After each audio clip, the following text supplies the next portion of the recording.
requesting to change the official plan and zoning bylaw in order to allow the construction of a second apartment building on the property with underground parking.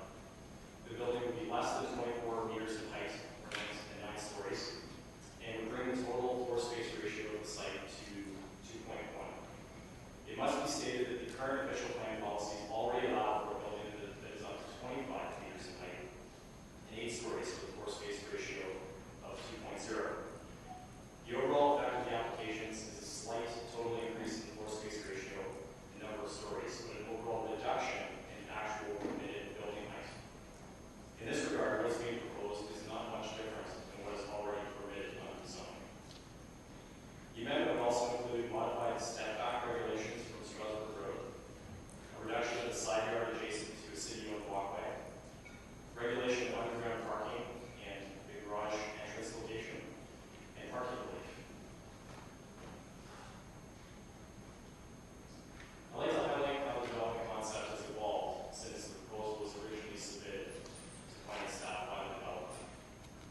The original concept showed a building, an apartment building with a height of 12 stories and 31 meters in height. It also shows included 129 dwelling units within the new building. It included an above-grade parking deck to the side of the multiple dwelling as well.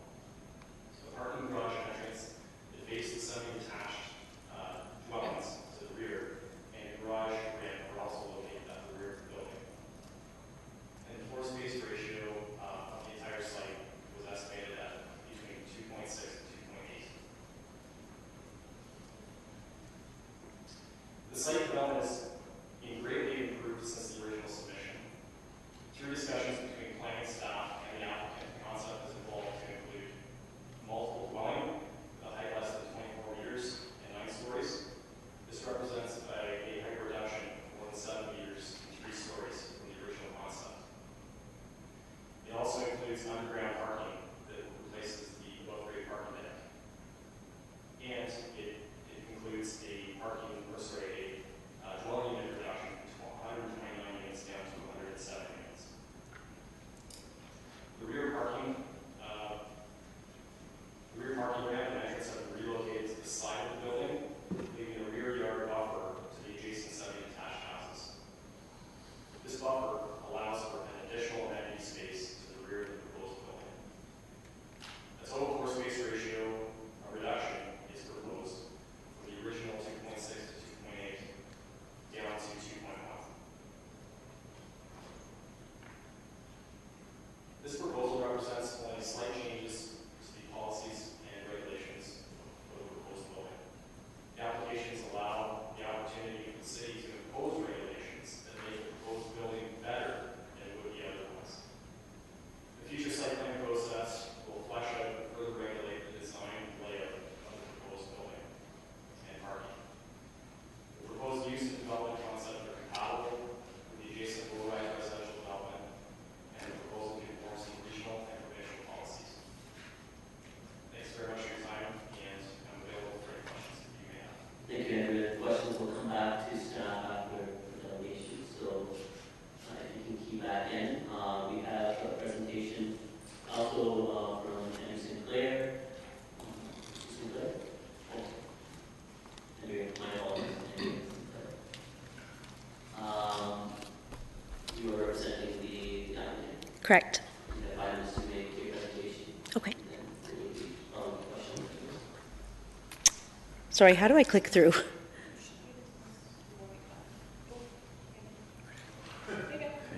Oh, thank you. Good evening, members of council and staff. My name is Andrea Sinclair. I'm a planner with MHBC Planning. And I'm going to try not to repeat too much of Mr. Pinnell's presentation. This is a picture of Strasburg Road, just adjacent the site. As mentioned, it meets many of the criteria that's considered when locating a medium density development. We've got transit right alongside the property. We're very close to a node, which is the node at Strasburg and Block Line Road. The site is also very close to major public open space such as McLennan Park, Laurentian Trail, and Community Center. This is the current concept plan. which was shown by Mr. Pennell. So the proposed new building will have 107 units. When combined with the existing building, there will be a total of 202 units. And the rear yard setback to the new building exceeds that which is included in the zoning. Right now, there's only a requirement for 7.5 meters. We're showing more than 10 meters just to give a little bit of extra space between the proposed building and the low-rise residential that's adjacent. The 7-meter landscape buffer that was mentioned by Mr. Pennell will run across the entire rear of the property, and there is no current requirement in the zoning to have any kind of landscape buffer, so this is something sort of above and beyond what's required in the standard zoning. As mentioned, there was a previous proposal which had a 2-level parking deck. This has now been removed, and all the parking will be either surface parking or underground, with the entrance located in a manner that headlights will not be against those rear lots.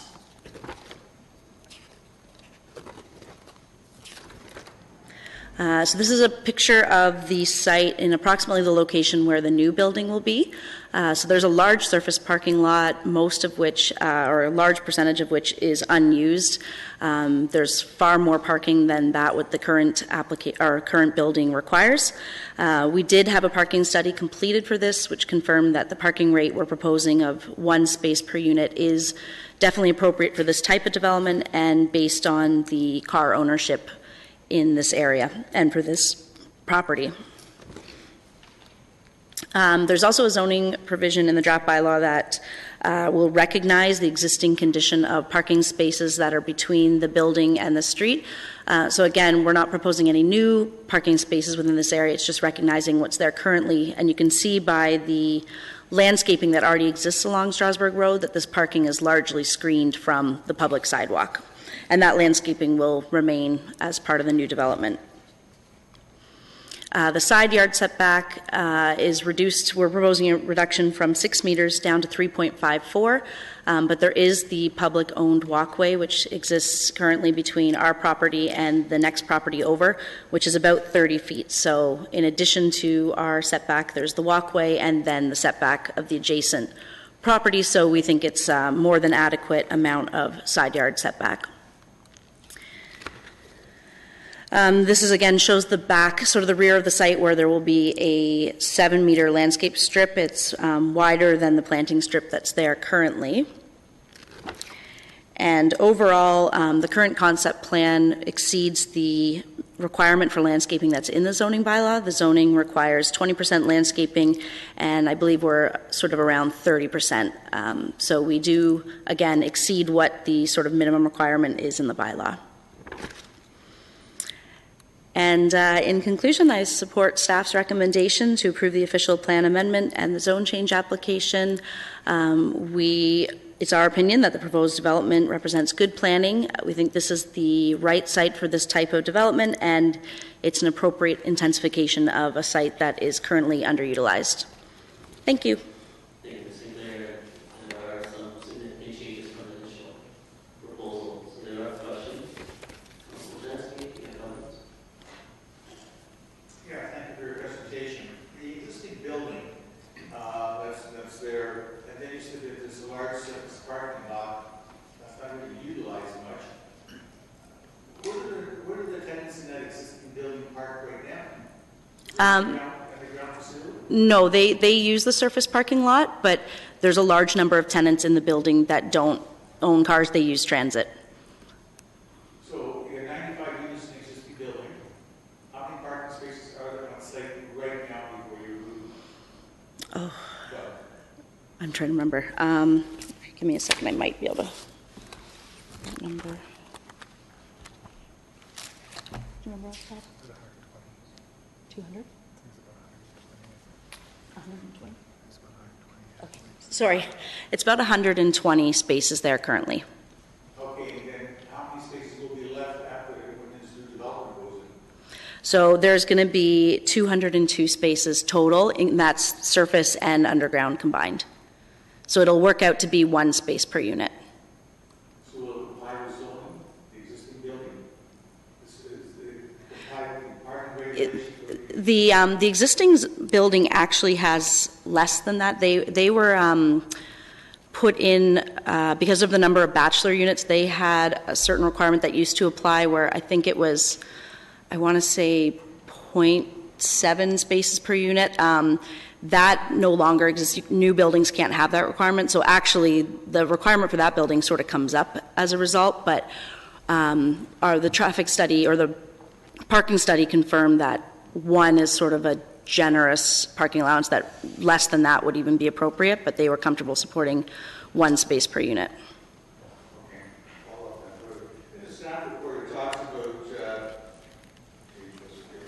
there was a public meeting held with 18 people or attended, which reside in the area, and looking at the appendices, there's issues of concerns raised by a variety of residents of a variety of items. How did you address them? So some of the ways we addressed them, there was concerns about the appearance of the parking deck. So as mentioned, that's been removed.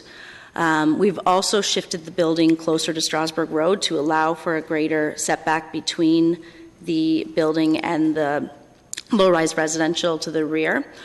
The overall height is already permitted in the zoning, so we're at the same height that we were. We did a shadow study just to confirm, and the orientation of the building as well as the existing building, if we had aligned them sort of parallel to Strasbourg, there would have been a much greater shadow impact. The way the building is aligned currently, the majority of shadows fall on site, and those that do fall on abutting properties are for very short time periods throughout the day.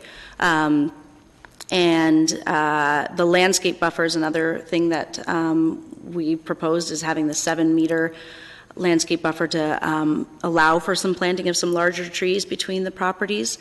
And then the other concern, I believe, was the entrance to parking was originally shown sort of on the side of the building. So there was the concern that as buildings were exiting, coming up the hill, the headlights would possibly sort of go into those side or those backyards. So that's now been relocated so that it's a side entrance, so that those headlights would go on the existing building, not people's properties.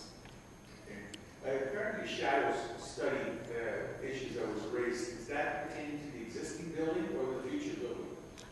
We looked at shadows for both. So we did look at what the shadow impacts would be of the proposed building. Because both buildings are side by side, more or less. I guess the sun would have the same effect on both buildings. Yeah, the existing building's a slightly different orientation, but very similar. So it's, yeah, the shadow impacts they sort of fall the same way, and they're similar on both.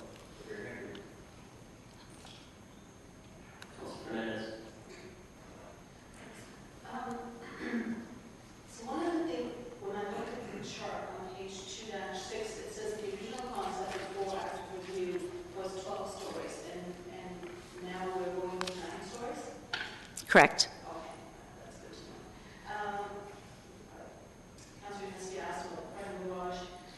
There is, in a slide that you showed earlier, there's a walkway. Can you be able to go back to that slide?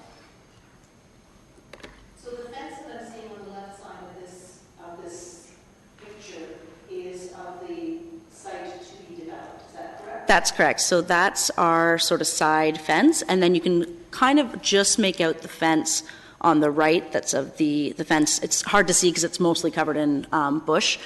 But the sort of far edge to the right is the fence for the abutting property. Oh, for the non-one that you're developing. Correct. So we're on the left if you're looking at it, and there's, yeah. Okay.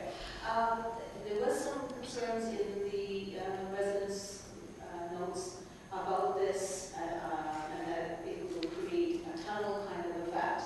I realize that this is a public walkway, but would you be able to consider some kind of form of lighting that would just directly direct onto that walkway to assist the neighbors to be walking in the darker hours? I think that's something when we get to the site plan that we can definitely look at. Okay. So I'm a little bit concerned of the septet.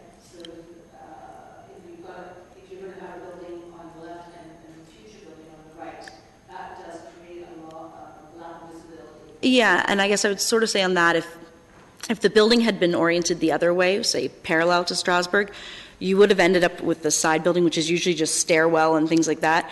The way it's oriented currently, you have all the windows of those units that would see over that walkway. So in some ways, I think actually when the two buildings are there, you're going to have more eyes on that walkway than what you have currently, which is really no overlook at all if you're on that. Okay, that would be interesting to see if you did, at least have some discussion with that. Could you also go out to the slide that showed the rear setbacks? This one? The site plan. Site plan, Oh, this, sorry. yeah. What is that in the corner? Is that a playground? Yes, that's existing currently. Okay. Will you be expanding that for the residents? Because now you've got, a lot more residents there. Are you doing some kind of expansion or some kind of landscaping feature where people can sit and enjoy outside? We haven't discussed it. It's something we can maybe consider at site plan. There's so many sort of large-scale parks in the area that it definitely wasn't raised as a requirement. But again, it's something that when we get to the site plan stage, we could look at doing. Yeah, I think it would be important. I mean, yes, you're right. In Tundra Park's short walk and as is the Lions area park. I think it would be nice to have something that people can just pop out the door with their small kids. That would be always something to think about.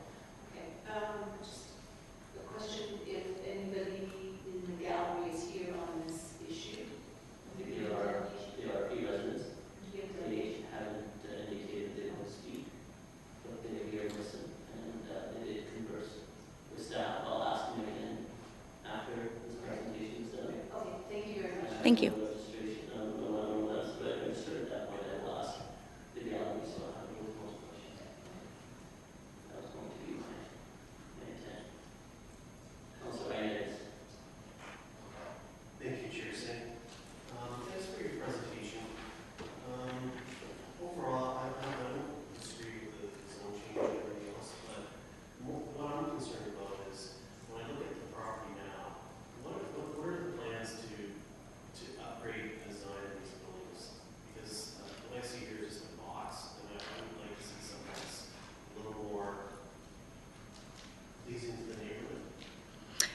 There has been sort of, even though we haven't been at site plan yet, there's been a lot of back and forth between your urban design staff and ourselves on sort of just doing just that and making sure, especially the facade facing Strasbourg Road is articulated and making sure there's sort of variations in building materials and colors. So we will definitely try to work on making it as attractive as possible when we get to the site plan stage. Thank you. Yes, those are all questions of the committee. I have a few on my phone as the council that represents the area. I want to make sure I go through the report where the questions are outlined by the residents. I'll just go through some.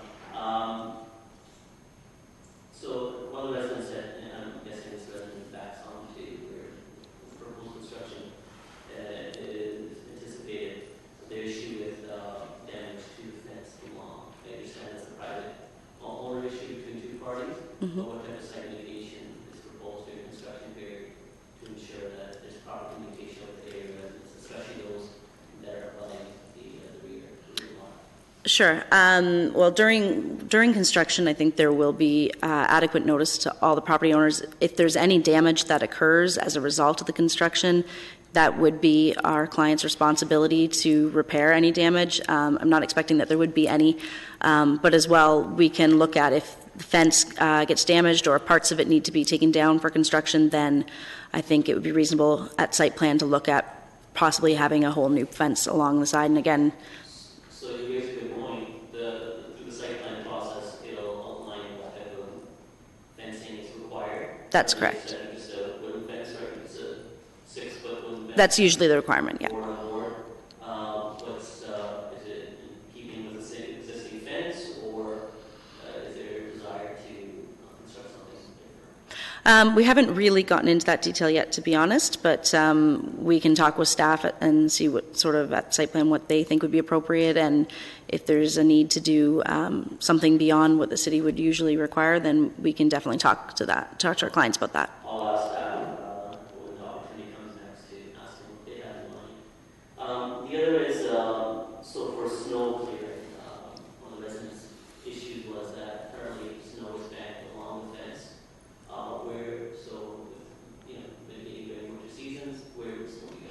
Again, it's a site plan issue, so we haven't quite gotten to that level of detail, but it will be a requirement when we get to site plan to show the snow storage locations, and we can look to a solution that doesn't use that back area if there's somewhere else that we can store it. Yeah. A lot of questions that typically come out of public meetings are very site plan specific. Yeah. We all realize that, this will be an opportunity at every point, but again, this is the public avenue for the residents to Yep. make sure that Understood. questions were answered. How long will construction take? My understanding is from sort of start to finish, approximately a year. And start is anticipated spring next year? If we can get all our approvals, then probably next spring. Next spring, okay. And for site mitigation aspect of dust as the site's being excavated, what type of mitigation measures would be taken? I don't have a specific answer for that, but it would be, I don't want to keep saying it would be dealt with through site plan, but it would be dealt with through site plan. But there would be requirements to make sure that there's no negative impact on surrounding properties.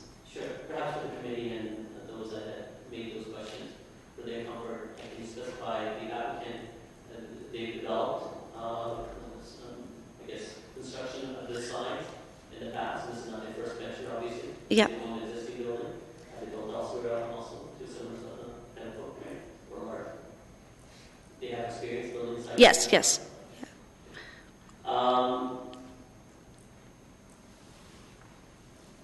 The other question is for parking issues. As excavation happens for the new building, how will the parking be planned for? Because right now, it's a large surface parking area. Much of that area will be inaccessible as construction takes place. So where would the parking happen? Right. So we have fairly good data going back a number of years of how many site or spots are currently being used. So we'll have a good indication of as those sites developing what we're sort of short, and if necessary, we can look to the city to get sort of temporary parking permits for some of the surrounding streets. Okay. So do you know how many parking spots will still be available as construction takes place? Because you're talking about a year time that Yeah.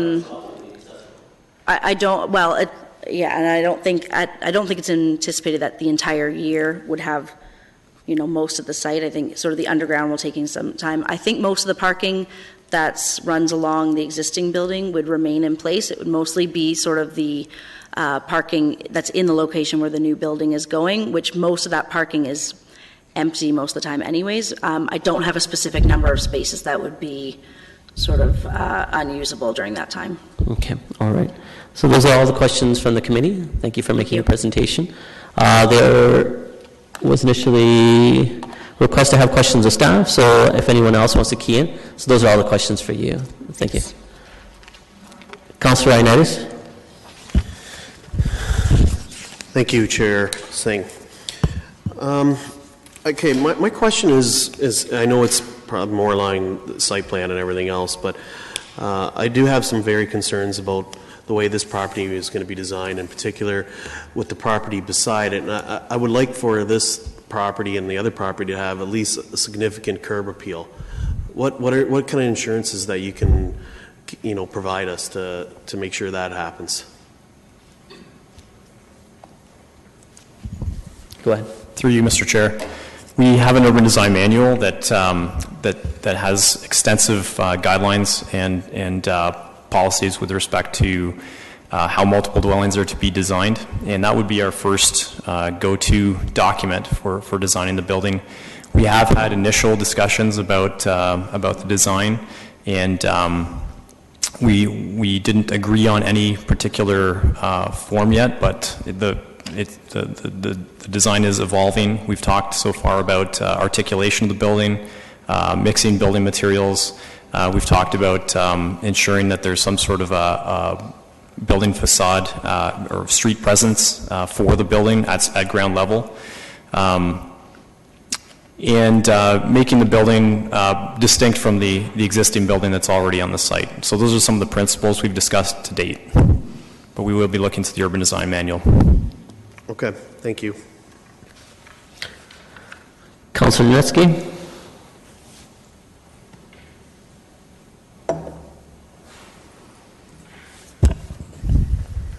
In regard to the question I asked the delegation on parking at the existing building and future building and what the zoning regulations are for the requirement to meet the parking, will it meet the parking? Because I gather the existing, now they're saying there's too much, it's going to be incorporated part of the underground parking facility, and there is some special regulation for bachelors. Could you sort of elaborate on how the parking regulations are met or not met?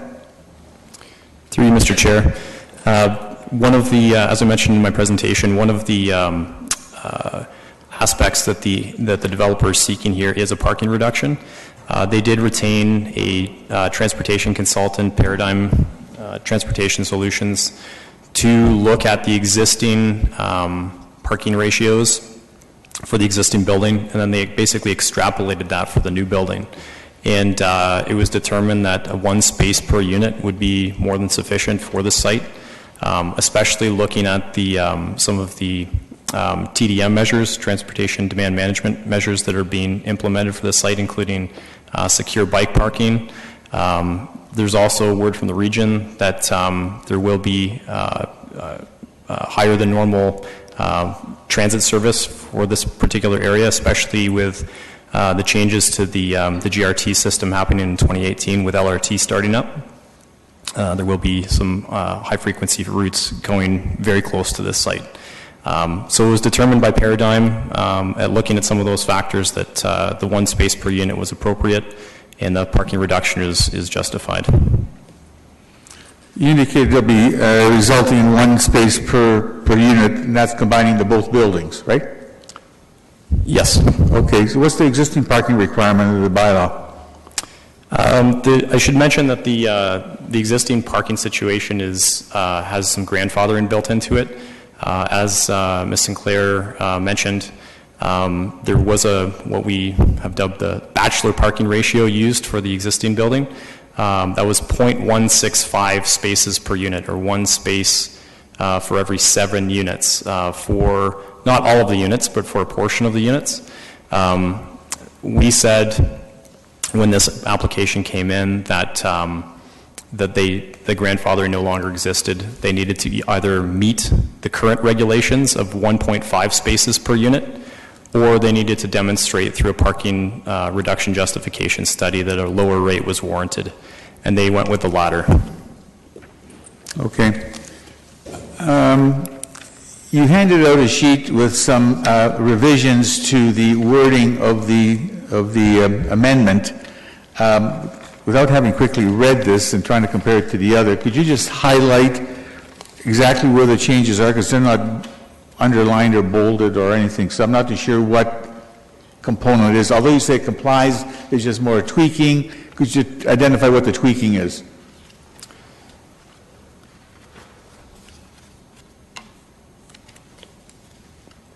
Through you, Mr. Chair, I'm just searching through my binder here. So through this, through the zone change process, staff sought to regulate certain aspects of the actual design and design of the building as well as the parking layout. So some of the features that we've built into the zoning are things like ensuring that the parking garage entrance is located at the rear, not at the rear of the building, but rather at the side of the building. That was a concern for us because of possible impacts on the neighbors to the rear. We also felt it very important that there not be an above grade parking structure or parking deck. So that's built right into the amendment as well, that only underground parking within the building should be permitted, as well as the existing retaining portions of the existing. That's not the question I asked. You did a handout here, Yes. and you also have a copy within the report originally. I'm just wondering from this official plan amendment document, if there's a certain changes in wording, without going through that explanation. Is there a sentence or two, or is there just a whole paragraph or whatever, change from the original report? Yeah, I apologize. I did not understand the question there. So the changes to the official plan amendment, the new one that was handed out today, are the intent is kept exactly the same. It's a matter of how it was worded.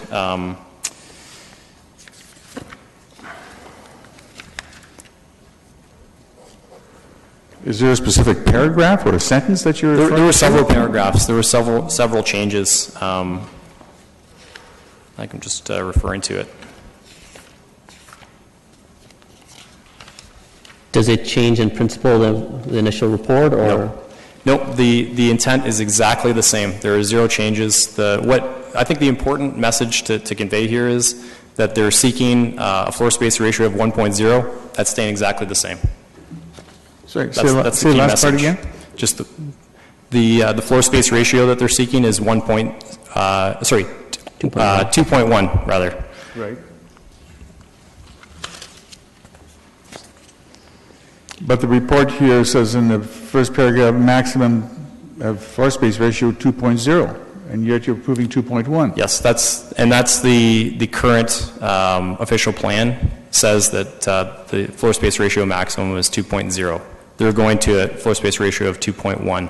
So the original official plan amendment that was in your package and the one that was handed out just prior to this meeting are the same in that regard. There's no changes. It's the request continues to be 2.1. Okay, I can understand where you're going. Maybe we'll touch base afterwards. Thank you. Councilor Fernandez. Just a brief question, not necessarily to staff, but I know that there are residents here, and if they haven't indicated that they want to speak, I want to just have a sense from you as a councillor that they're satisfied with some of the changes that have been made. Councilor Fernandez, my intent was to have the delegation for the applicant present so that information could be relayed. Then staff have presented us to ask in-depth questions of staff, okay, which usually helps to alleviate a lot of the concerns that residents would have. Perfect. And then at that point, I would seek to the gallery and see if there's still remaining questions. Okay, so thank you. If you want to clarify some more stuff, you could ask questions. I'm okay with everything that Councillor Yunetsky asked. Good, excellent. I don't see anyone else. I have my fair amount of questions. Give myself equal time. So again, I had asked questions for parking mitigation. So what efforts will be made? So construction, for whatever reason, it will be a lengthy period, maybe not a year, but still, there will be interruption on the allowable space. So what typically in this type of a construction, this type of area, how would that be mitigated? What would staff demand? Through this particular exercise, we would have to look at that through the site plan process. We have a transportation services division. We'd be seeking their guidance on this. I don't have an answer for you tonight. I know in other cases, some of the things we've looked at are on-street parking passes for a temporary period of time. Sorry to interrupt, but this is not site plan. The site plan is ultimately obviously how the two buildings will fit onto the footprint of the site. This is more of there's existing parking that's not going to be available. So in preparation of it, would staff have something in mind before council meeting when this would come back? Would they have an answer as to how the request would be to the applicant of how the parking would be situated for the existing occupants?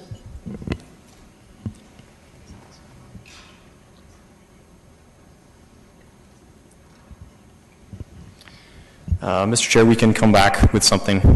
We can look into that particular question and provide sure. with the I detailed appreciate response. that sometimes it's tough on hand to give that information, but hopefully the 2-week period should give you some time so that we can see if it's satisfactory to council at that point, right? For building design, I appreciate the answer you gave that you'll be trying to hold the developer to our urban design guidelines. If I can be frank, the current building, I don't think it's to the highest standard or appeal that we would want. What kind of security can you give this committee that this building will not look similar to the one that's already on site right now? That it will have more aesthetics to it and kind of the curbside appeal as to the one that doesn't have right now. Yes, Mr. Chair, we've already looked at some preliminary designs. The preliminary designs are already looking significantly better than what's there currently. It's on our radar. That's one of the concerns that we had up front, was that the design of the existing building, we thought that a better design could be made. So it's on our radar. We will be looking into it through the site plan process. Okay. Typically, you see a concept drawing and gives better idea to council or committee in seeing what the final intent of the construction design will be. That's missing here. Is that something that they have presented that's not part of the report? Or we could request as part of the next meeting so that we would have an idea as to what the building would look like? Yes, Mr. Chair, we could request that the applicant provide us with a drawing. I would suggest, though, that to get a design that's the best that it can be, that we would want to have more time than what we have. We could see if the applicant could provide a preliminary drawing that shows at least an idea of what they're thinking. Okay, I'll come back to that. So for clarity for those that are in the gallery right now, residents that are going to be affected, they see this as a new building's going in their backyard, and they may be opposed to it. Can you give more further clarification? The applicant's looking for a zone change amendment and official plan amendment. As of right, what could they build there right now? Yes, all they need to do is come forward with a building permit and a site plan application, as opposed to coming to council, requiring for a zone change. What could they do without needing any approvals? Yes, under the current zoning, they could construct an 8-story apartment building without any zoning amendment or without any official plan amendment. They could just submit a site plan application and build a tower that's a floor space ratio of 2.0, which is not far off of the 2.1 that's requested. 8 stories. They could actually go slightly higher than the building that's currently proposed. So right now, under the current zoning, what's the height, the maximum height? The maximum height is 24 meters, but in this particular case, they're proposing to go slightly less than that. Okay, all right. So the height is still less than what the zoning allows, but it's one additional floor compared to the building that's currently on site right now. That's correct. That currently is 8 stories. Correct. And what's being proposed on the site next, the corner of Block Lane and Strasbourg, that I think is also an 8-story? That's correct. 8 stories in height. Aspect of, so back fence, again, I realize it's a site plan issue, but it's not uncommon where the committee or council requests more clarity on how the site's going to be mitigated as part of the zone change application. Can you clarify what staff have in mind in requiring for the rear fence, and different than what's there right now on board 6-foot fence? Yeah, the zoning currently requires a 6-foot high, 1.8 meter high board-on-board fence as a visual barrier in areas where there's a parking lot that's adjacent to other residential development. So it's only required in the area of the down ramp that's shown on the screen, as well as the parking spaces to the left. Through the site plan process, we could request a visual barrier board-on-board fence across the entire length. That would be something that we'd have to work with the developer on to see if they're willing to provide, because we don't have a policy basis to require it. Okay. But something we could look into. I've run myself out of my time. We can go back to the second round of questions. I'll look to committee if any members have.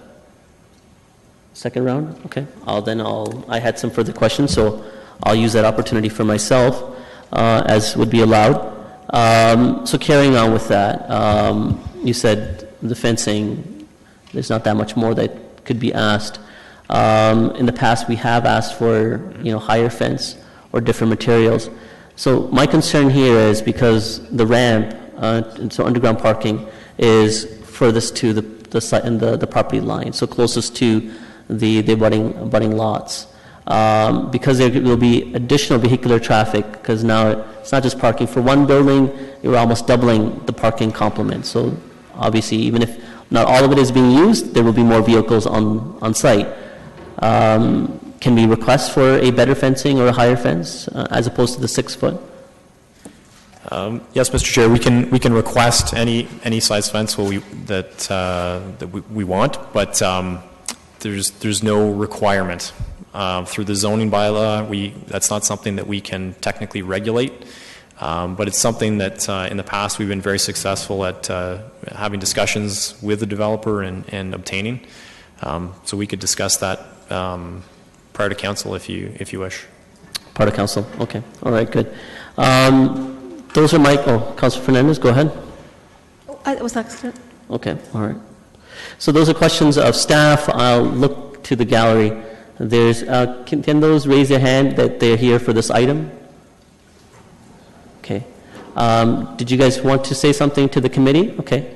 If you want to come down, just state your name, and you'll have 5 minutes to give your input. Welcome. So if you can give your name. Hi, my name's Pauline Brown, and I live at 129 Selkirk, in which where they're proposing to do the ramp and the underground parking garage. My concern is that in the process of them digging, I have an in-ground swimming pool, and my fencing is already shifted from previous of them building the parking lot. There has been damage created from tenants already. I have to replace posts. My concern is that also the noise pollution of the cars going down on the underground parking.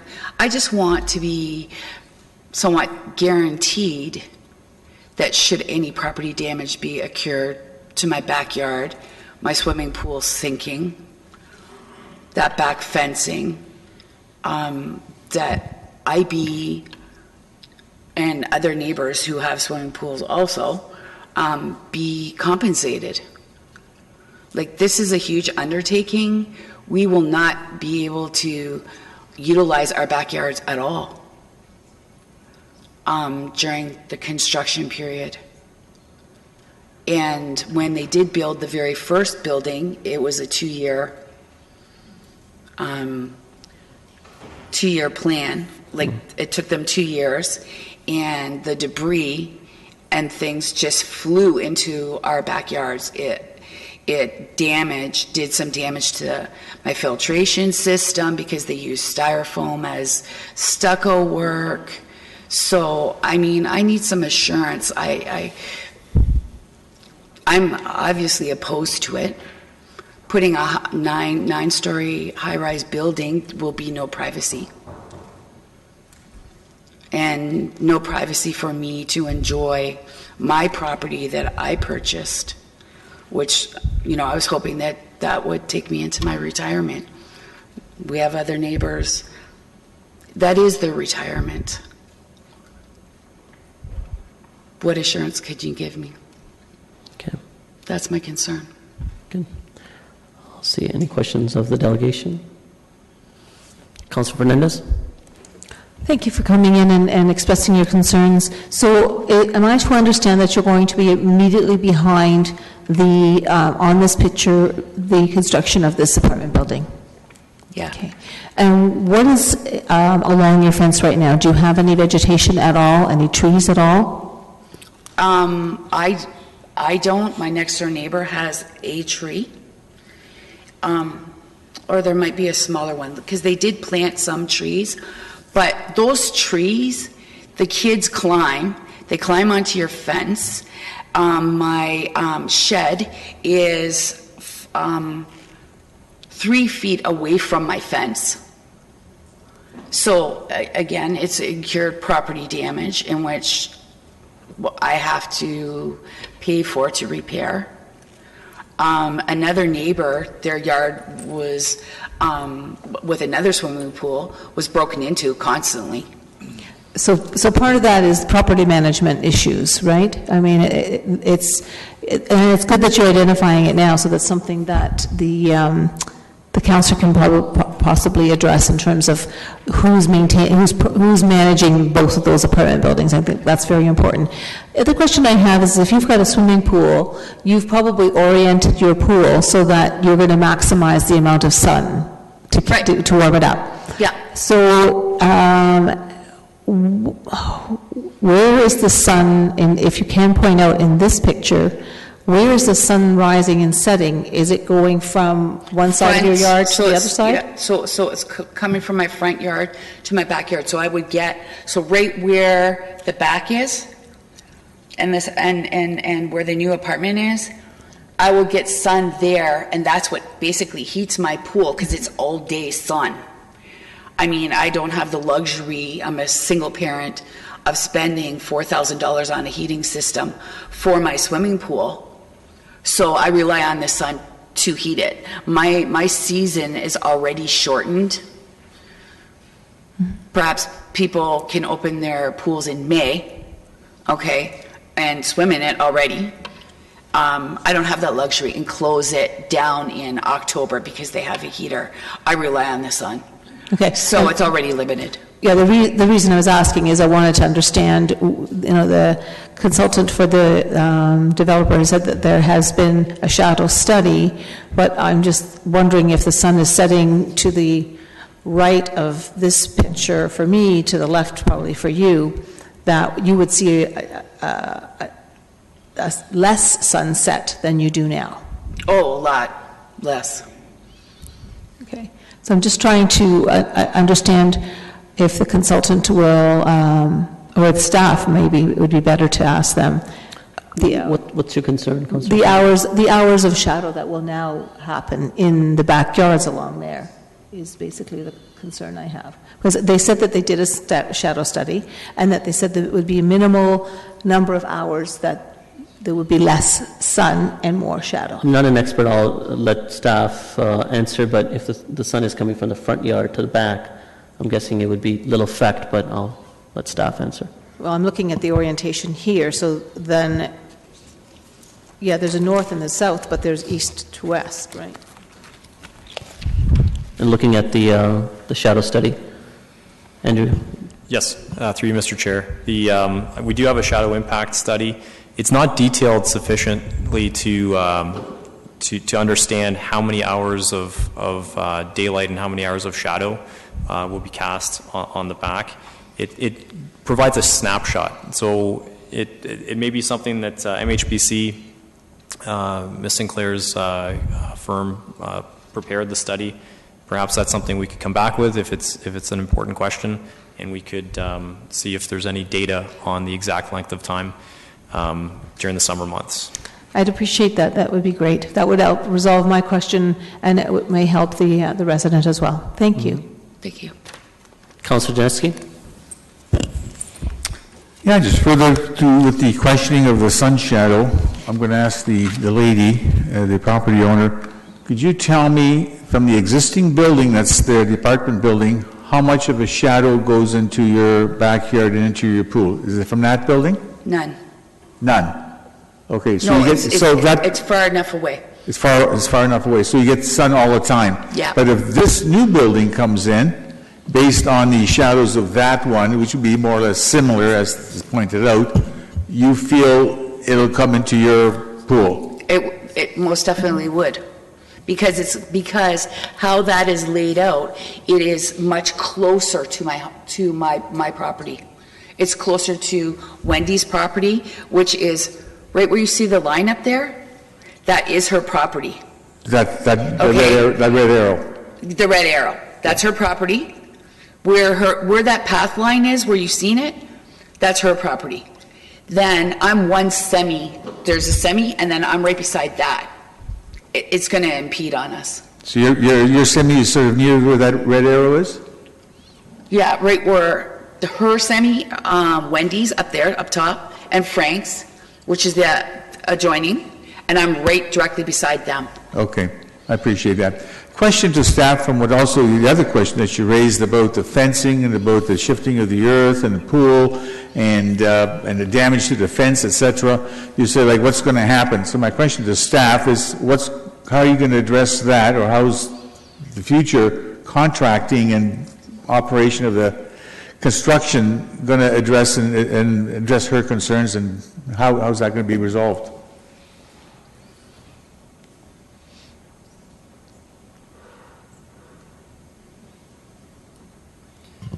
Through you, Mr. Chair, the applicant has mentioned that if there's any damage to abutting properties, that they would cover it. When it comes down to it, it is something that's a civil matter between the applicant and the other property owner, and it's also addressed through the building permit process. Also, what? It may be addressed through the building permit process as well. So from the building permit process, that process basically addresses the construction of the building, but what about the site conditions? I mean, that's what her concern would be. And that's why you're just also saying that it's a matter between two property owners.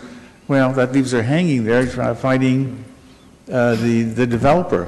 But I understand as part of the building permit process, there are conditions that have to be complied with. But those conditions are site conditions and access and all those other things. But what about damage to the abutting properties? And that's the issue. Help us out. Well, Councillor Janeski, I think these are answers that we know of. I share the concern of the resident, but I think it's very apparent there's no other answer than saying that it's between two property owners. Perhaps staff can advise if a retainer can be held, so that we are the mediator between disputes, if that's happened in the past. But beyond that, it's controls through the building division as well as engineering when you have site alteration. These are answers that we heard earlier today through the property center bylaw review. So, but we'll allow staff to answer. Well, I beg to differ on your comments. I would appreciate that for the next council meeting, when this application comes back in 2 weeks, if you could provide us with some comments as to where, to address the concerns and the questions that she raised as to how they will be addressed, who will be responsible for them. I'd appreciate that, and I think the delegation would appreciate that. So I'll leave it in your hands for the next couple of weeks, and if you can come back to us, or even with an email earlier, that would be appreciated, and I'll let her know as well. Thank you. To not allow this to linger, because you don't want to perceive and throw something out there and leave ambiguity to it. If staff are able to answer, I think to the benefit of the resident that's already here, if you can answer, it would be helpful. But again, if there's something more research that can be done on, similar to what I had said, if a retainer can be held, and then perhaps more information can be provided. I'll go to Mr. Purnell. Go ahead. Yeah, so through you, the chair, and here's a few general comments that perhaps can alleviate some of the concerns being expressed. So any kind of physical feature that is actually on the property line or very close to the property line, we usually address that through the site plan approval process and through the site plan agreement to ensure that if we're requiring a new fence, or if there's a fence that is actually existing currently that is substandard or in poor repair, we are able to request that a newer, higher grade fence be put in place, and repair so that the overall end condition is one that is satisfactory to the city. In terms of all grade changes and site alteration, we do have a standard that all post-development flows and grade impacts following development cannot be any worse than what they are pre-development, and we do have some proper mechanisms to ensure that. We do, and we are usually very successful. We do have the ability to go out and hire a mediator for such cases, but the track record has been that when people are trying to secure approvals from the city, that they usually do the right thing, and we never have to go to that extent. Okay. All right, that helps to answer the question. I have a few questions of my own, so thank you for coming in, presenting your concerns. Hopefully through the explanation that was given, kind of in a layman's term, there are processes that help to address your concern of how the site alterations are done, so that you're after on the property line, you're not impeded on, or if there's issues with the fence, then they would have to be repaired. Beyond the fencing and how, I guess, the site alterations are done, you mentioned some concerns with the height, or saying that you're opposed to the zone change. Because the current zoning allows a 25-meter high building already as a right, which would be 8 stories, is your concern that one extra floor, or is the issue the proximity of the building footprint to your property line? I think it's the proximity to the property line. Like, I mean, when you buy a property, you expect privacy. When you have a lot, and you're not expecting a nine-story building to basically be built almost directly right in your backyard. Okay. There's privacy, there's noise pollution. There's no picture as to whether there's going to be balconies and everything else. Like, I mean, I just think that I don't understand why it couldn't have been a 4-story like it is just down the road. Right, actually, I do believe right beside the first building, where it's a 3 or 4-story building. I don't understand why it had to go up to 8 and 9 stories. Okay, fair enough. I'll be making some comments at the end, and hopefully through my comments you'll understand where we're at and where we can control, where we can't. But those are all the questions of you. Thank you for making the presentation. Again, was there anyone else that wanted to, if you want to come down and if you can mention your name? Thank you. Those are all the questions for you. Please state your name when you come down, and you have 5 minutes.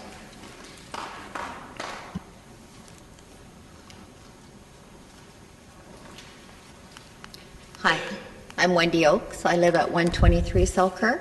So my home is the very last home backyard on that corner of the path and the parking lot.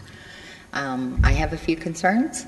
I understand what the building should look like facing Strasbourg, but I would also like to know what it's going to look like facing my backyard.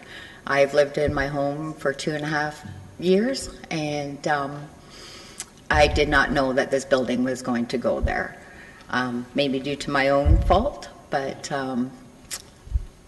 to sit in my backyard right now, I see the parking lot through my fence. I'm totally fine with that. I do have children that jump on the fence and had ruined the fence and jump on my shed roof. I also have a pool in my backyard. I can tell you the shadowing firsthand from the sun. When 3:30 hits, the sun hits the first building towards Strasbourg. Then half my backyard is shade. When that building is going to be right in front of my backyard and the sun hits in front of that building, I will have absolutely no sun in my backyard or going into the back of my home whatsoever.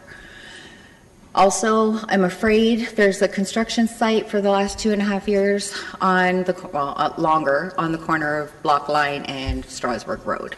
It is continuously full of water. I've had a sinkhole on Selkirk Drive in front of my driveway.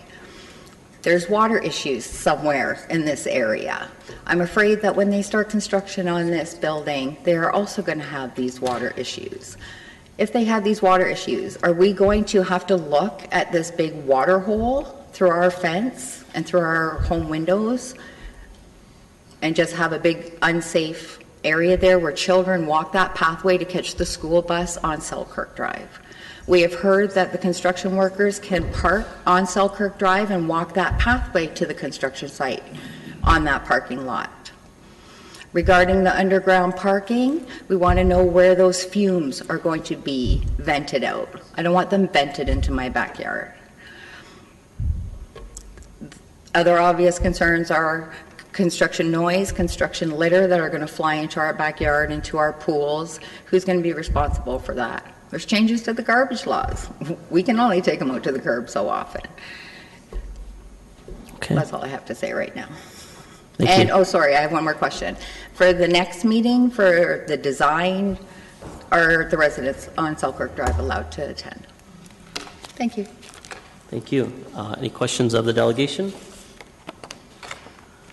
No? So what I recommend is, before you leave, if you can leave your contact info with staff, because you gave a breadth of concerns that you have, and that way they can appropriately address, so that you're better prepared if you do want to come back to the next meeting where we would be ratifying, depending on what happens today. You would be better prepared in seeing if your concerns would be somehow mitigated. So before you leave, if with the staff that we're speaking, if you would give your contact info with them, and I'm certain they will help to clarify your concerns. Okay? Okay. So those, that's all the questions. Thank you. You don't have to call me, I'm coming. Okay, all right.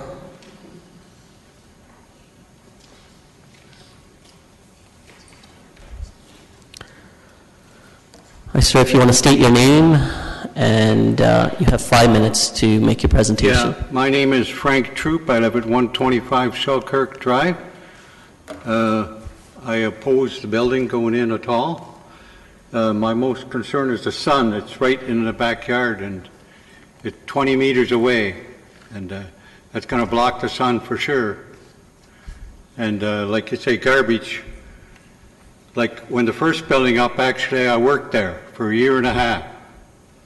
So I know what construction is like. I'm a carpenter, okay? So I know what the building site looks like and all the noise and stuff. And all the questions, a lot of the questions I had you asked already. Okay, thank you. That's my concern. Good, thank you very much. Those are all the delegations. If there's no other questions of staff, I'll go to, okay, Councillor Fernandez? I just wonder what the procedure would be if I was to ask for a deferral until council before we make a decision. I know that you wouldn't be able to do that, but you might as a ward councillor, but as the chair you wouldn't be able to. But to defer our decision until we've got a number of questions that have been asked both by yourself and by other councillors and issues that the residents have raised. So would it be, can I put a deferral forward? You can. So what I was planning was, I'll tell you what my sticking point so far is. Again, for clarity to the residents that are here, again, they raised blanket opposition to the development. I want to state the point again. Currently, the zoning there does allow development. It allows a 8-story development, a 2.0 FSR, which has considerable density similar to the building there already. So this council doesn't have a measure to stop development altogether, but we can have input on or the direction as to what's being applied for, which is changes to the FSR, so greater density to the 9th floor, as well as obviously through the site plan process of how the orientation of the building would be. What I was going to intend to do is either through have Councillor Galway-Seelock chair and state what I have with the deferral and what that deferral would entail. Okay.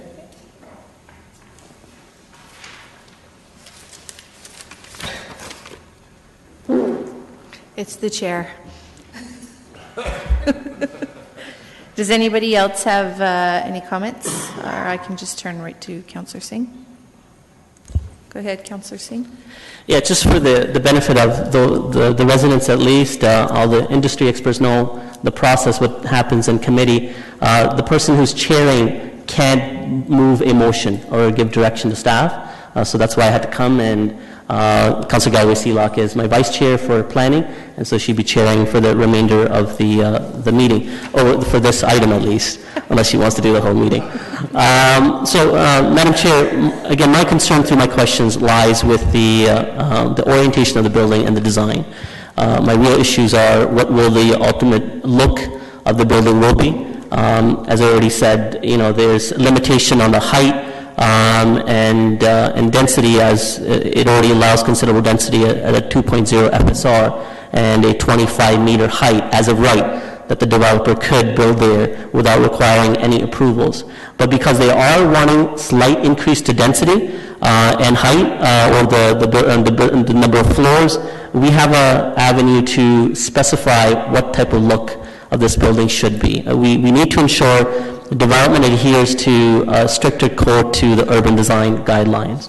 So what I would be ultimately asking is for a deferral, and I'll look to staff in giving a reasonable time for this deferral until the developer can present a concept drawing, so that this committee or council could have a better idea what the look of this building will be. And that will help to answer some of the questions that the residents have, their concerns, and hopefully that within that time, staff can respond back to some other concerns that were raised. So it will be deferral for the necessary time for the developer to provide a concept drawing. Does staff have any idea of how long that expectation could be, or I can look to the applicant to, so that we kind of have a time frame? It's either 2 weeks from now, or we don't meet again until middle of August, so.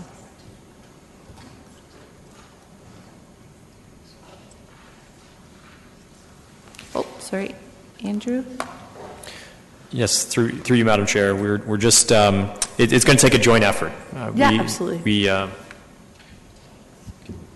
So we've just heard from the applicant that they're able to provide a drawing in short order, and we will endeavor to review the drawing and get a design that's that works by the next meeting, by the next council meeting. 2 weeks. Meeting in yes. 2 weeks. Is that okay, Councillor Singh? So it will be referral to council meeting then, rather than a necessary deferral. The other is, would staff in that specific time would allow to give some comment to the questions that were raised today, specifically more on the fencing, of what fencing requirements would be considered as part of the site plan at a later point in time.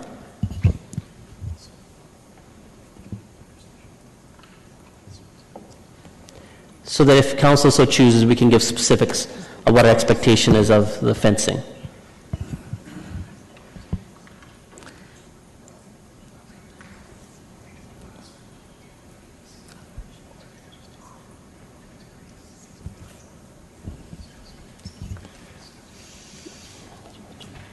I'm guessing we can get some more input at least. Through you, Madam Chair, we've discussed it with the applicant.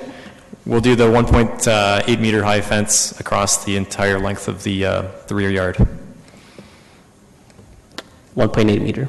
1.8 meter, 6 feet. And that would be, so not the existing fence, it would be a new fence, or? Yes.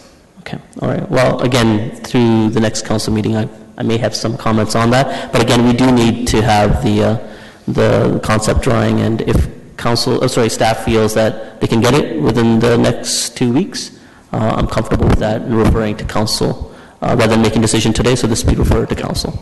So you're asking for referral, not deferral? That's correct. Okay. Does anybody else have any comments or questions? The motion is to not. Councillor Marsh? Thanks. We heard several questions come forward from the delegations, and I'm just wondering through what avenue we're going to hear the answers to those questions, and if not just the delegates are going to hear them, but if all of council will hear them, can we hear those through email, for example? I would think that we can either do it through email or through an addendum report that can be attached for the council meeting, because they're going to be coming back with some drawings for us to look at anyways. So I think either would be appropriate, and staff can figure out which one's the best way to do that. Thanks. I just didn't want to let that one slip without acknowledging it. Thank you. That's fair. Okay, so we are going to vote, we are going to vote for a referral, even though we might not have to. Do we have to? Yeah, okay, good. We're going to vote for the referral to council meeting, subject to a lot of the information, additional information, as well as seeing a drawing, and if that point everyone knows if it's still not, the details aren't hammered out, we can further refer or defer at that point. But right now it's referral to the council meeting in 2 weeks' time. All those in favor? Opposed? That's carried.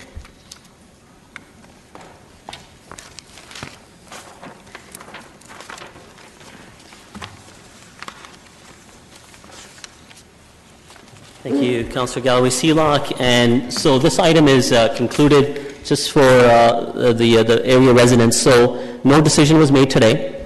So this is going to next 2 weeks during council meeting, and that'll be sufficient time. So we've heard from staff for the developer to provide concept drawings of the building.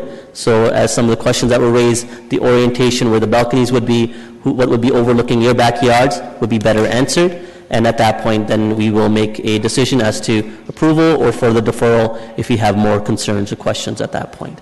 Okay? So thank you for all that presented, and we'll move on to the next item.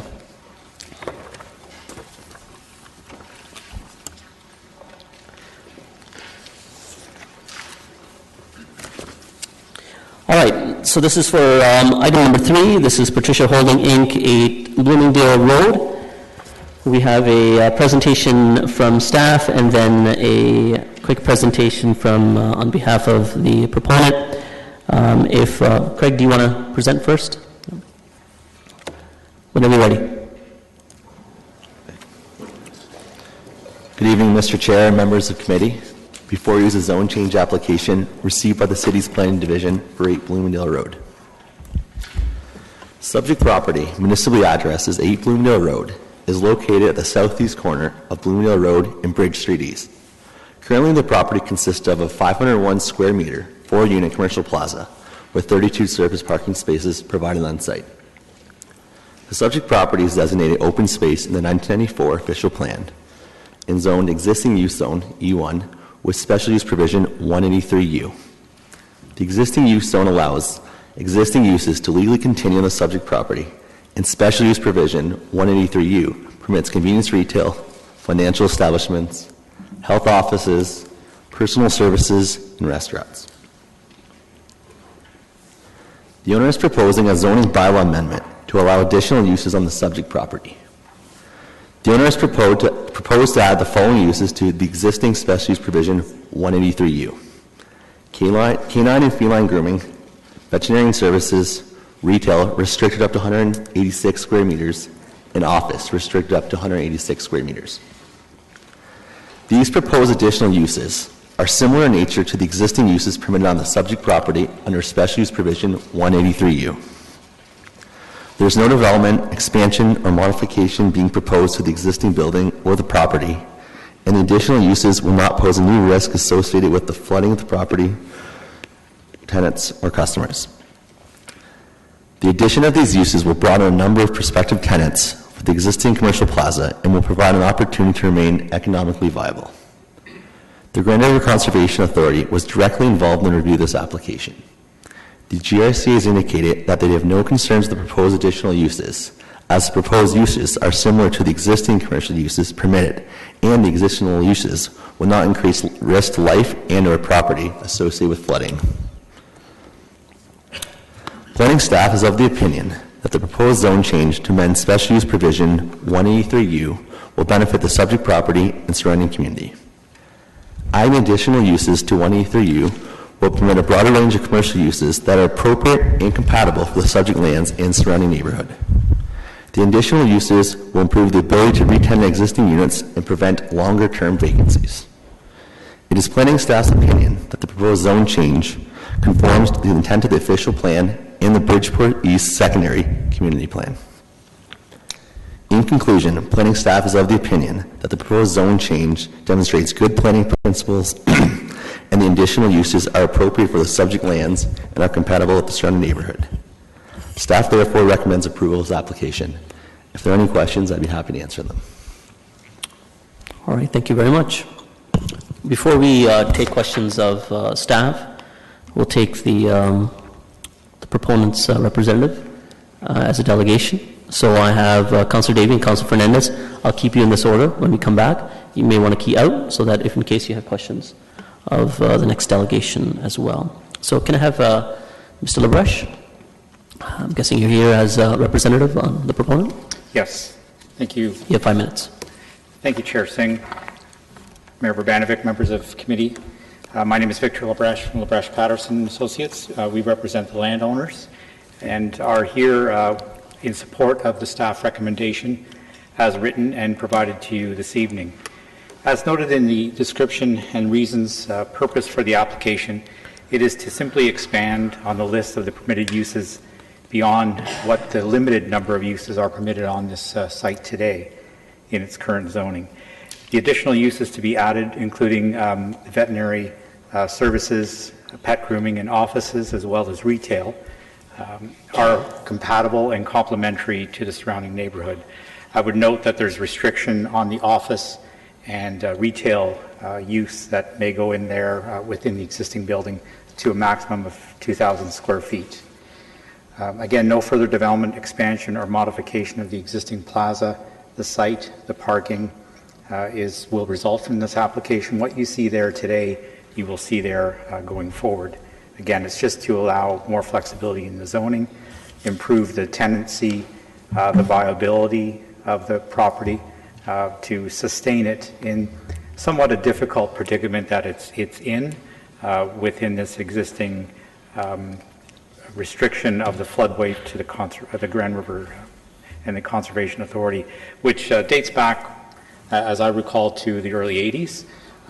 And there has been similar zone change applications in the area to sort of tweak the existing zoning to allow some additional complementary uses, again, to allow for the compatibility and complementary and first and foremost economic viability to keep these properties going. There's not been any concerns raised by circulated commenting agencies or departments, nor the public on this matter, to the best of our knowledge. So in closing, again, we support the staff recommendation report as provided to you. We would be pleased to answer any questions that you may have. Thank you. Councillor Davey. Give me a sec. There you go. Thank you. No questions, Chair Singh. This is in the ward that I represent. It's very straightforward. Nothing's going to change except for a harmless change of use, so I would move it at the appropriate time. Excellent. Thank you. Councillor Vajnovic. Oh, sorry, my apologies, Mayor. That's okay. Yeah. Just very quickly, this is the plaza where there's I think an Indian restaurant and a pizza place and a couple other things. Correct? That is correct. Okay, great. Yeah, it makes a whole lot of sense to me. So, thank you. Councillor Fernandez. Thanks. Just a couple of quick questions. What is behind that plaza? Through Chair Singh to Councillor Fernandez, I believe there's sort of quasi-industrial type uses, employment land uses. Is there a back door from this property to that? Is there a front door and a back door to this plaza on this unit? No, there's 4 units in the plaza, right. And I think that the picture that was up earlier shows sort of a street view. I have a street view yeah, as well, but each individual unit has its own front door. In behind it is sort of a business plaza. In behind so it. There's no parking lot or anything behind there then? No. Okay. The reason The reason I'm asking is I'm wondering if there's going to be any overnight dog boarding at this location, because if they're doing grooming, sometimes the dogs or the cats end up staying overnight, or any dog training classes that might start out of that site. Through Chair Singh to the councillor, around this property there's no residential land uses or zoned residential lands. I would say within 30 meters. There are some across the street, but that's at the front door. I do have an aerial if it helps to show the area. I can put it up on the screen if that assists, although that one's a little bit smaller, I guess. We're seeing the area right now on screen. I would suggest to you that under veterinary services, overnight temporary boarding is permitted as accessory to that. I think uses such as boarding and dog kennels are a separate use in the zoning bylaw, and that's not part of the list of this property. So the pure boarding long-term or weekend stays and those types of things, unless the animal is under stress and hurt, wouldn't happen.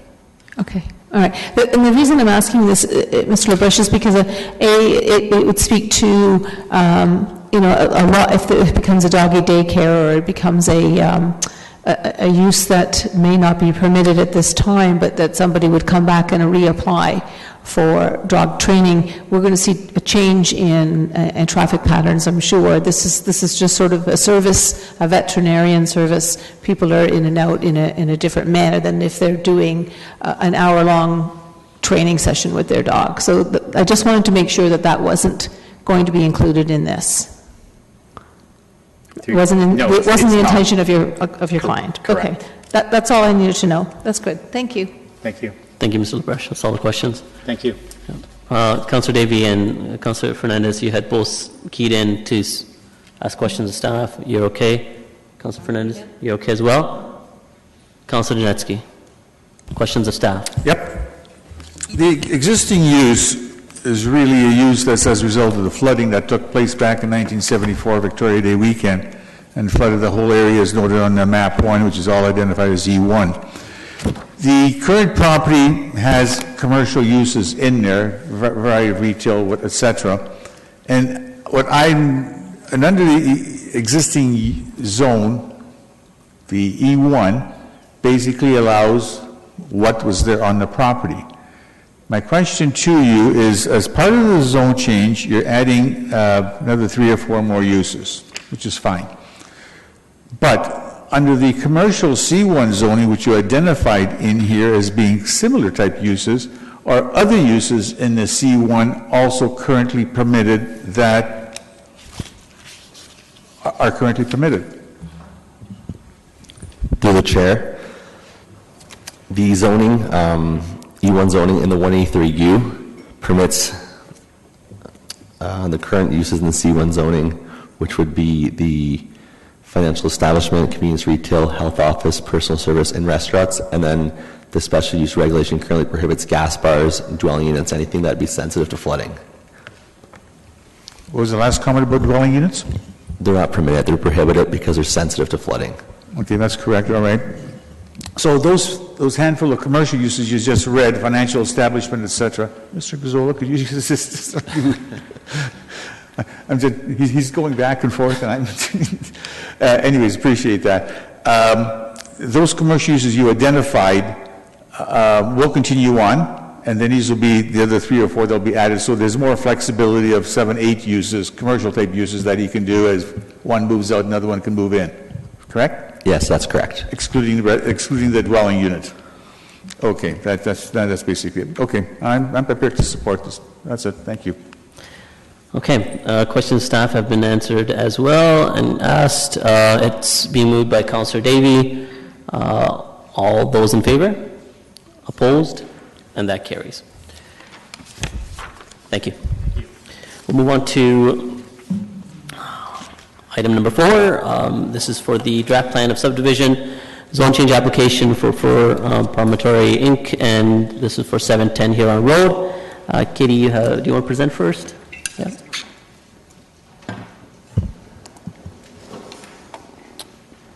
Whenever you're ready. Through you, Mr. Chair. I'm here tonight to speak to, with respect to the recommendations before you on the property at 710 Huron Road with respect to a proposed draft plan of subdivision and a zone change application. So the subject property is located in the Huron community.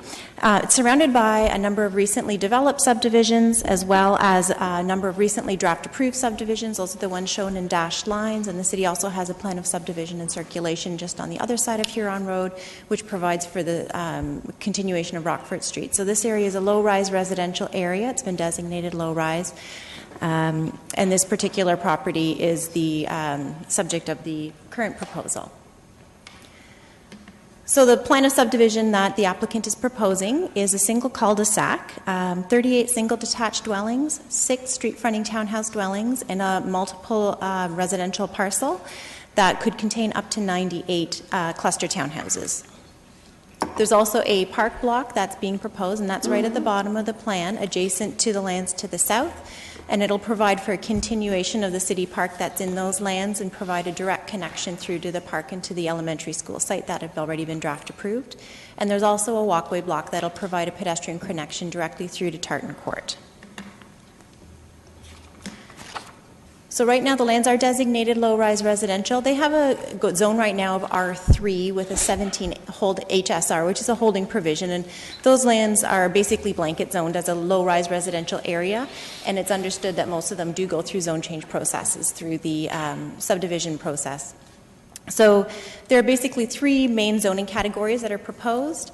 The light blue, purpley blue area is proposed to be R4, and that's for the lands that are going to contain singles. The light yellow is R6, and that would be to provide for the street fronting townhouses and the cluster townhouse development, as well as the light green, which is the P1 for the public park that's being proposed. There are a number of special regulations. One that I'll bring to your attention as a result of some discussions with neighboring property owners at 760 Huron Road.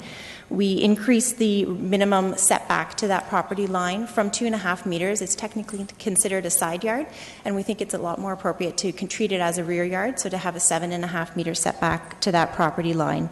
And through the conditions of draft approval, we've also included that part of that setback be a 3-meter vegetated buffer together with a fence. So that would be something that's handled through the conditions of approval through the future site planning process.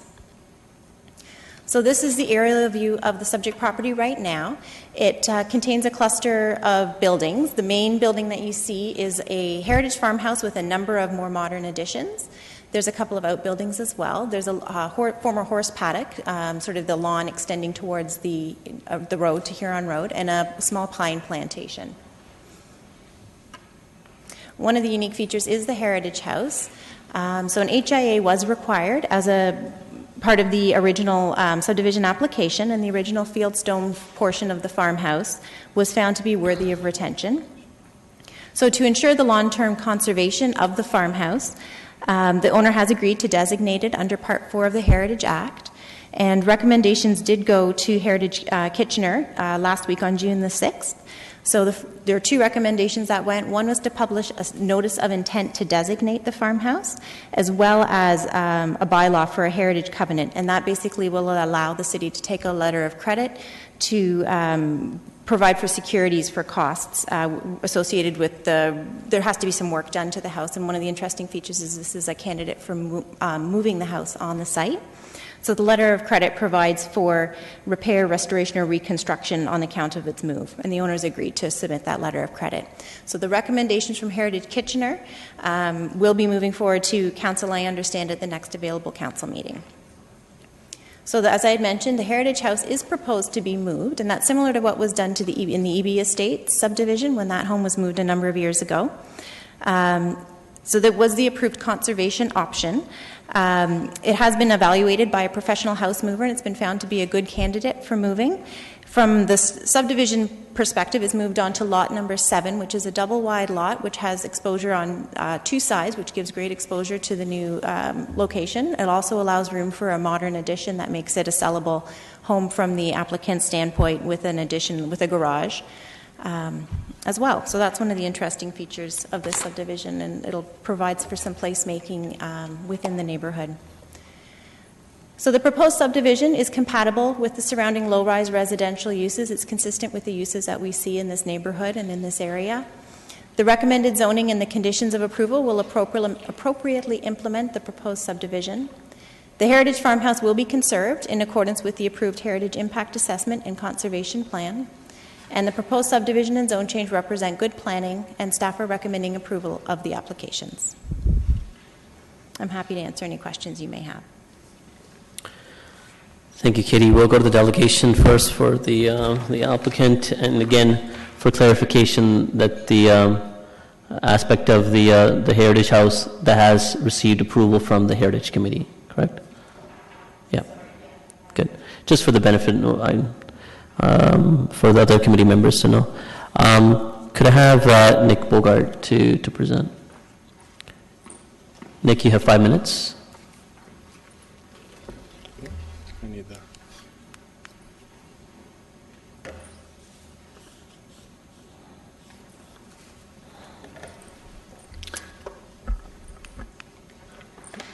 Whenever you're ready.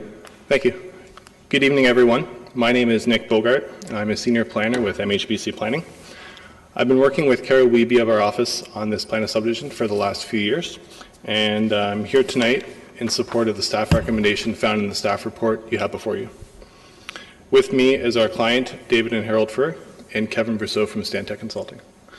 So between us, we're happy to answer any questions you might have. Staff have prepared a detailed presentation about the project, covers some of the same things I was going to cover, so I'll be brief. And so I'll touch just on some of the more broad planning principles and information about the proposal. So when we were working on the design of the layout of the proposed site plan, there were several key planning principles that helped guide us. First is that we propose a form of housing that is compatible with the adjacent residential development, both existing and proposed. Second, that the homes are designed to enhance the streetscape and also Huron Road. Third was retaining the stone farmhouse on the property. Fourth was minimizing access onto Huron Road, which is a major arterial road in the area. And the last two are about providing a central park area and also integrating with nearby trails, schools, and other parks. So this slide includes a copy of the draft plan that you're being asked to approve tonight, also included in the staff report. As you can see, the proposal contains a cul-de-sac with a multiple residential block with one vehicular access onto Huron Road. The townhouse block will obtain access directly from the proposed municipal road, and the cul-de-sac provides for a quiet street which will help to encourage walking and cycling in the neighborhood. And the existing heritage home is proposed to be relocated and integrated with new development, and I'll have more on that in a second. And the form of the housing proposed is in keeping with the surrounding land uses, as we're proposing single attached dwelling and townhouses, some street fronting, and the balance in the multiple block. For the townhouse block, as mentioned by Ms. Sandro, increased setback and landscape buffer are to be provided along 760 Huron Road, which is the kind of rectangular notch out of the property in the north. And a park is also proposed in the southern part of the site that will integrate with the proposed park and trails within the subdivision to the south. And you can see on the plan there's a park labeled, and there's an elementary school that will be built as well. And the townhouse block, it's hard to tell from that plan, but the townhouse block will have access directly to the park, as well as the residences on the cul-de-sac. So as mentioned, the property contains cultural heritage resources, and was a key consideration related to this plan, and one that I worked on as well. Council will be asked later this month to approve a couple of items that will help to ensure conservation of this resource, as mentioned earlier by Ms. Andro. You will note that the top left shows a portion of the draft plan with the existing house in red and the new house location on Lot 7. And you can see the outline there that shows the various additions that have been added to the house over the years. The move improves the grading and servicing of the site and also allows the home to have a new basement and an addition to provide additional living space.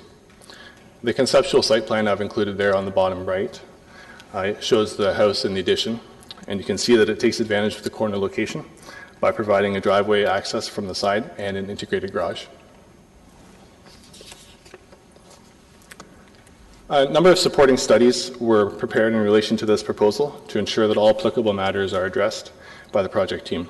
The proposal has gone through a comprehensive agency and city staff review, and all questions and comments have been addressed as outlined in the city staff report.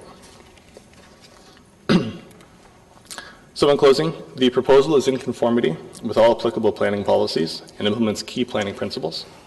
The development represents an efficient use of the subject lands and is compatible with the existing and proposed land uses in the area.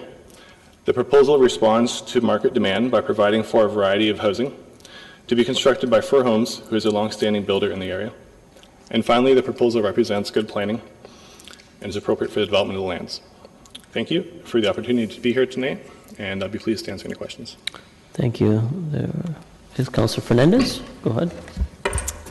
Thank you. So that's good that you've put this one up. I have a couple of questions related to this park. So what is the size of this park or parkette in relation to this development? Is it one lot size? Is it two lot sizes? I'm not sure of the specific area, but I can tell you that it does meet the requirement for a 5% parkland dedication. But I don't know what the total area of this is, so I don't know what 5% is. I can see if I can read that off my plan here for you. I believe that's 0.268 hectares, which looks to be about, 0.268? yes, which looks to be about 7 lots, if I were to guess. Okay. Where is the access point for this townhouse development? Off of Huron Road, or, like, I see the cul-de-sac, but I don't see anything accessing unless it's between the dotted houses on the right-hand side. Is that the access point? It is, and that stretch along Saddlebrook Court there's some townhouses that we have fronting the street, and then there's also an access road that goes into the plan from that point. So there's going to be townhouses along that stretch, and then a driveway, a private driveway, That's correct. going into that rest of that site, and that's all going to be townhouses in there. It will.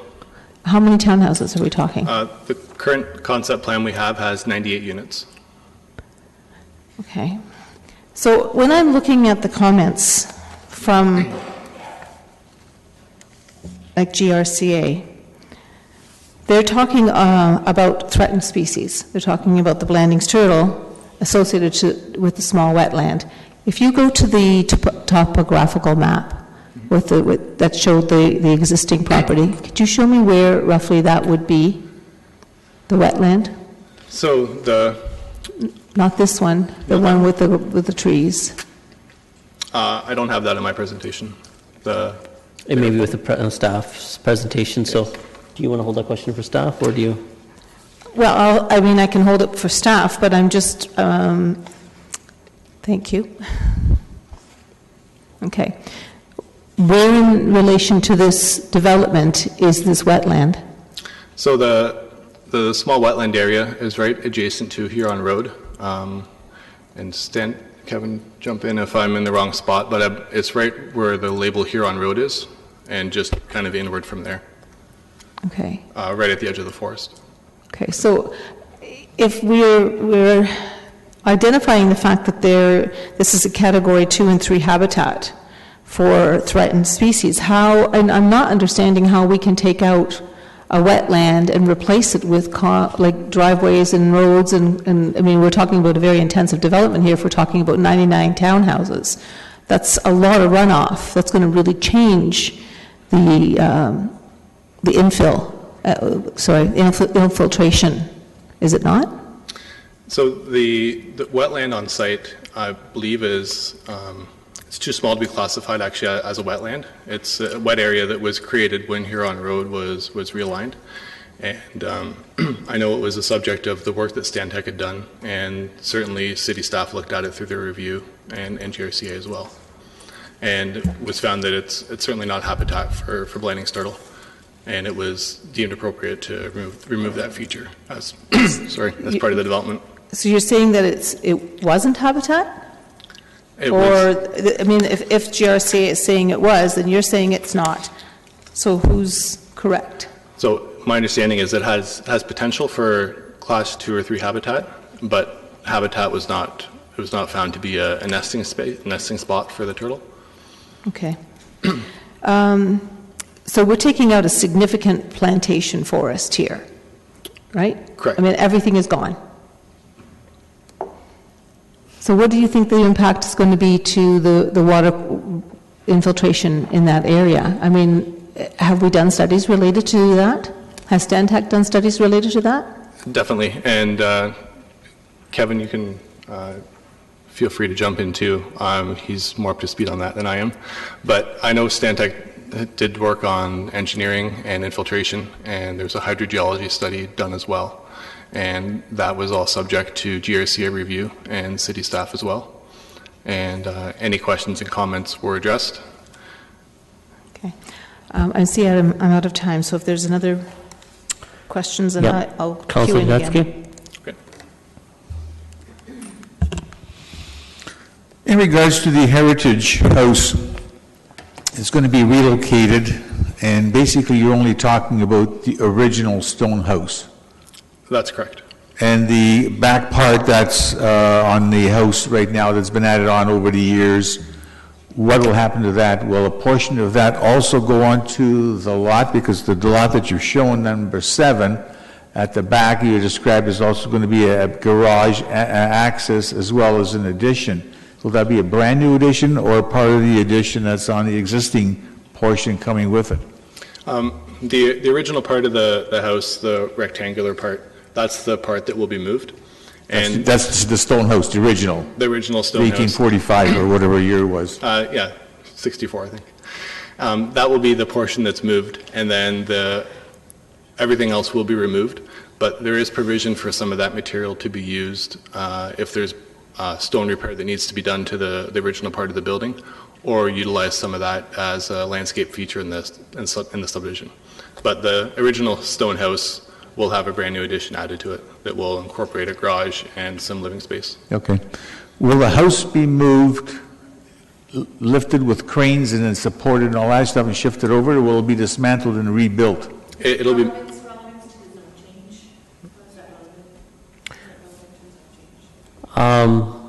Point of clarification. What's the problem? Councillor Galloway Sealock is raising a point of clarification. So if you want to explain the relevance to the question you're asking to the zone change application that's before us. So what's the relevance of your question as to how is it going to be lifted and moved? Well, I was just wondering, how is it or what? Well, that's fine, but again, we have a lengthy agenda ahead of us, Councillor. Well, that's the only other question I had. Well, again, it has to be relevant to the application. Well, it is. It's part of the application. We were talking about heritage here. What's the issue?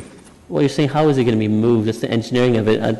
Staff has already addressed that the necessary mitigation steps are going to be taken to ensure that the integrity of the home will be kept, and there will be monies, I think, in lieu that in case there is damage to the structure, the necessary repairs will have to be made as well. As to the engineering aspect of it, again, that's the intricacies that we don't necessarily need to, take up the time of the committee. You can ask that question. It may be for your interest. That's fine. I'm sure staff or the applicant can help to answer that question at a later point. Well, see, the answer wasn't in here. It talks about preserving and moving it over, which is fine.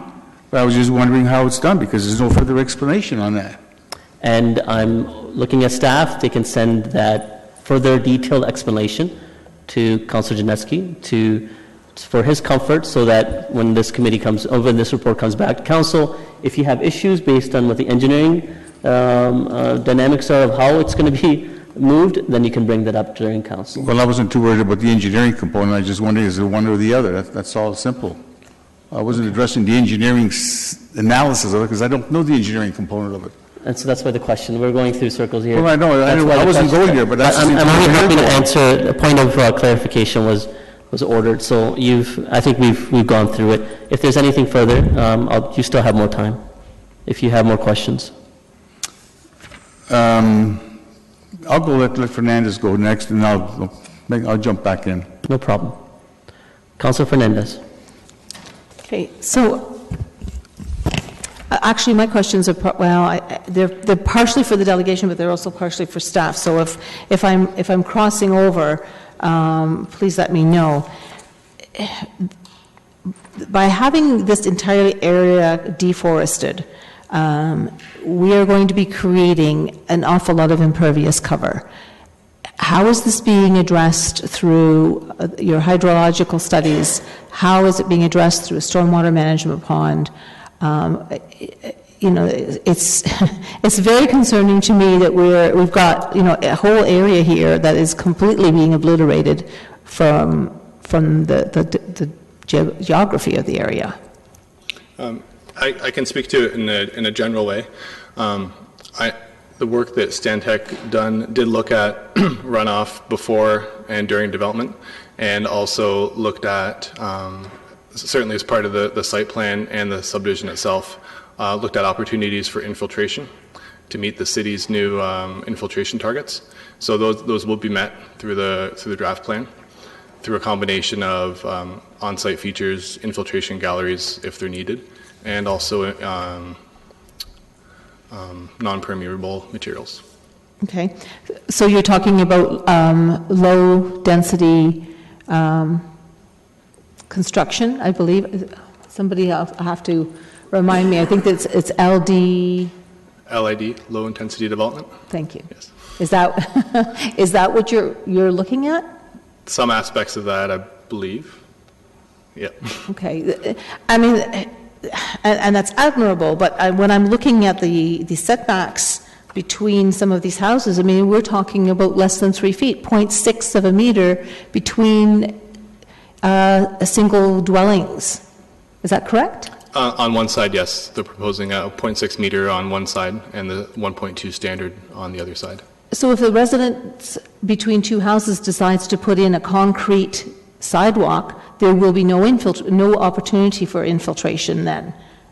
And how will we govern that? I mean, you won't, again, this is probably more of a question for staff, but have you thought about how that will change the infiltration?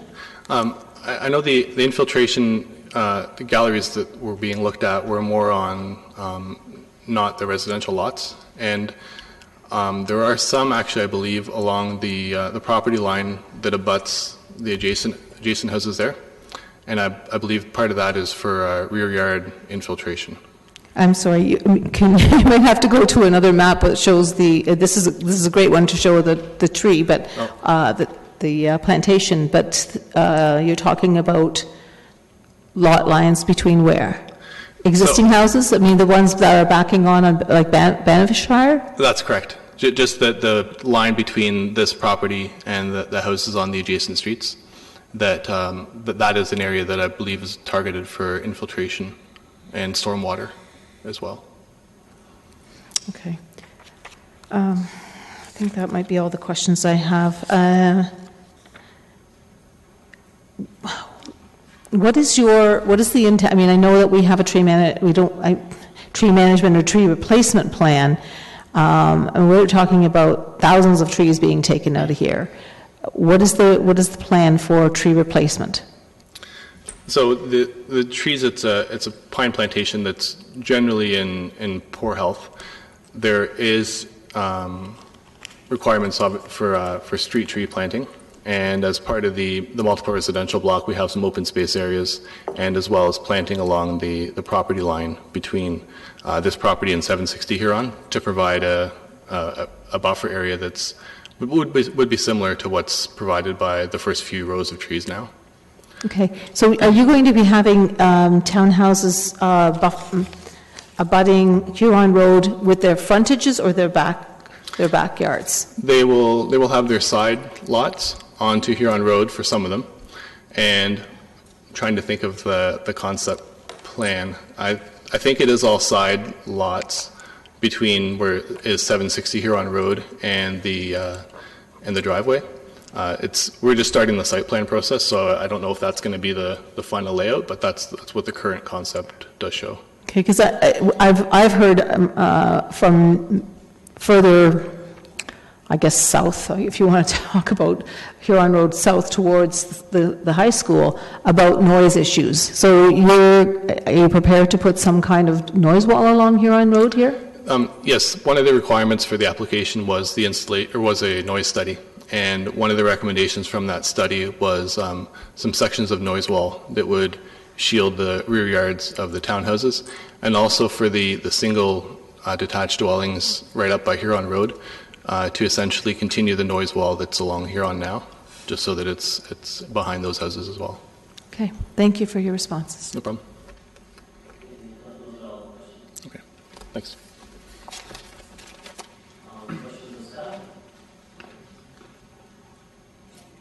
Oh, I'm sorry. Questions of staff? Councillor Janeski? Just one question regarding the pine plantation. Do you know how old it is, roughly? I can't give you, through the chair, I can't provide you with an exact date of how old the pine plantation is. Typically, they were planted in the 50s and 60s. Okay, so you're talking 50, 60 years old, more or less. Staff and GRC have expressed no concern in regard to its removal. If this was a natural forested area, would staff be also saying they have no concern versus a pine plantation? Yeah. I mean, you got trees are trees once it's planted, and the other ones are naturally grown, but trees are still trees. So no matter the type of forested feature, the applicant was required to do a general vegetation overview and an environmental impact statement.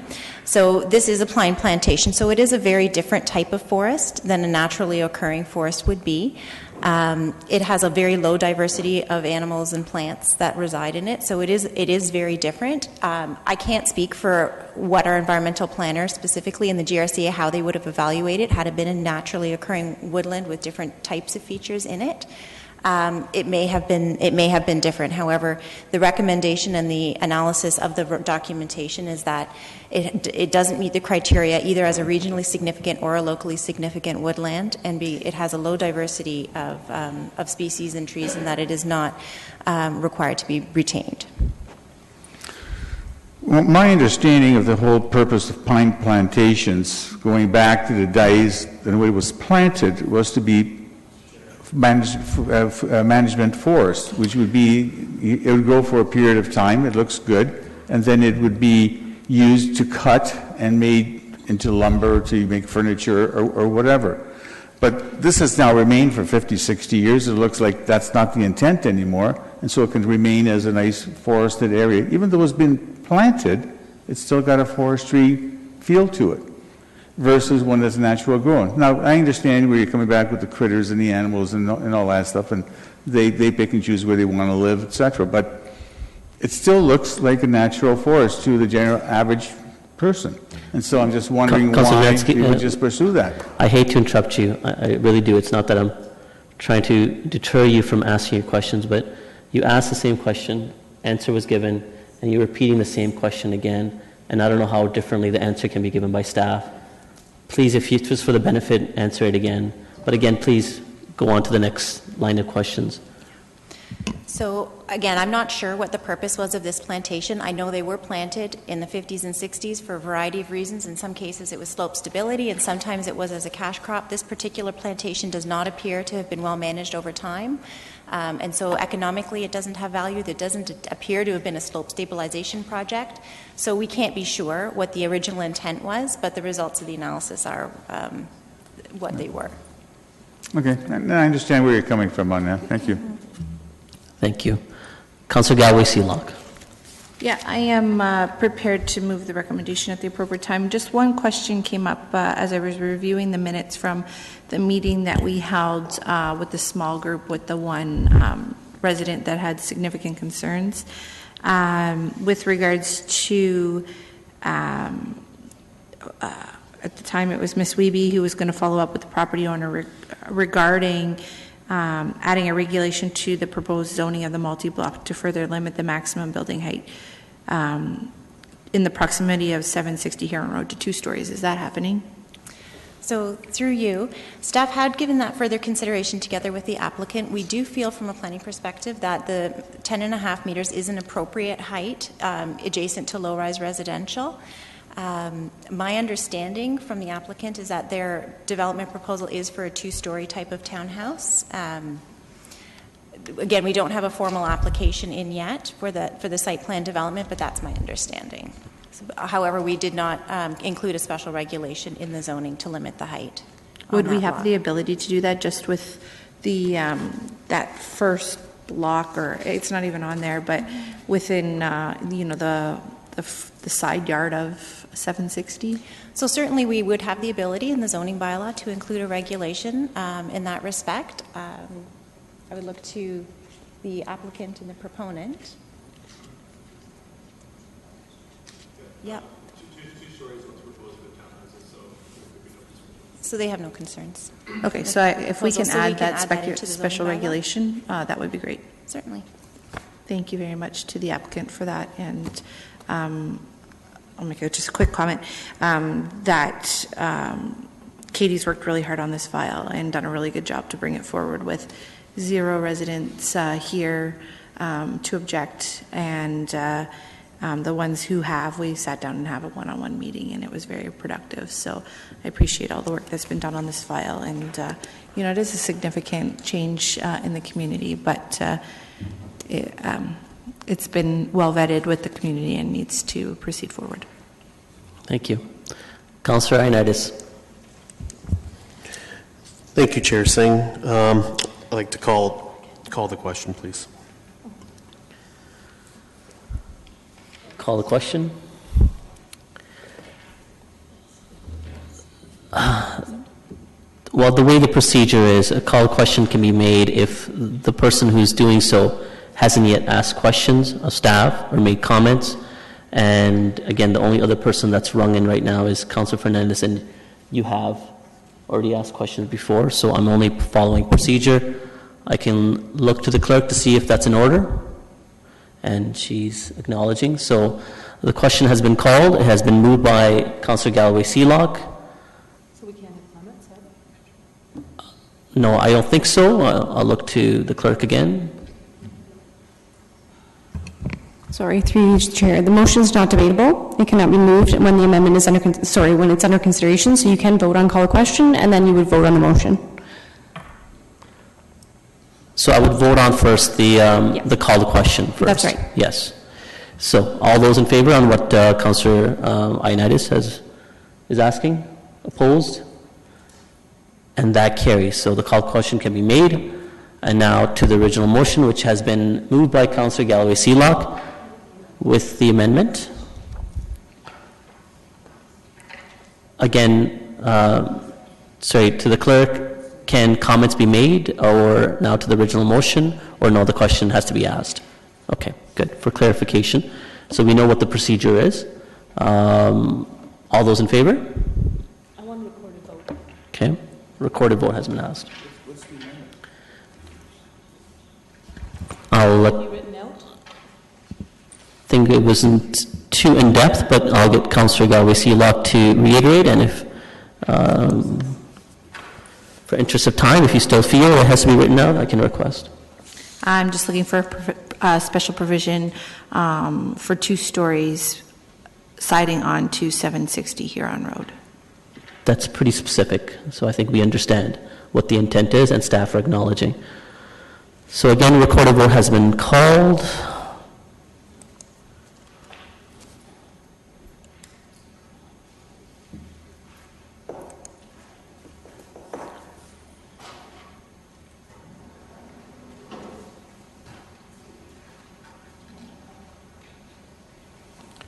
All those in favor, please stand.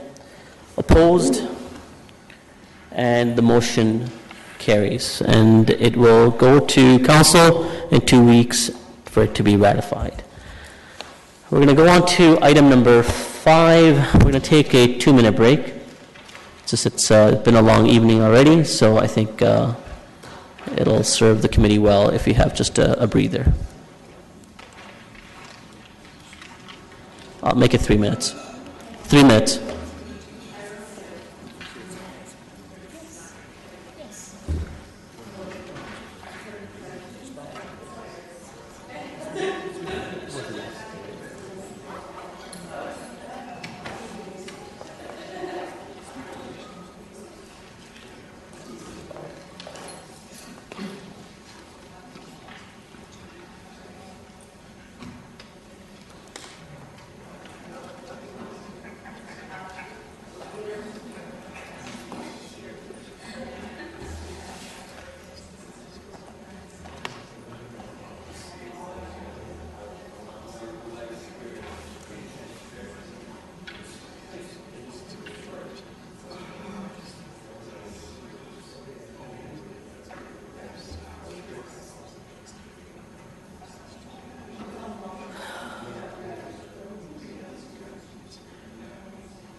Pinnacle, where's Pinnacle?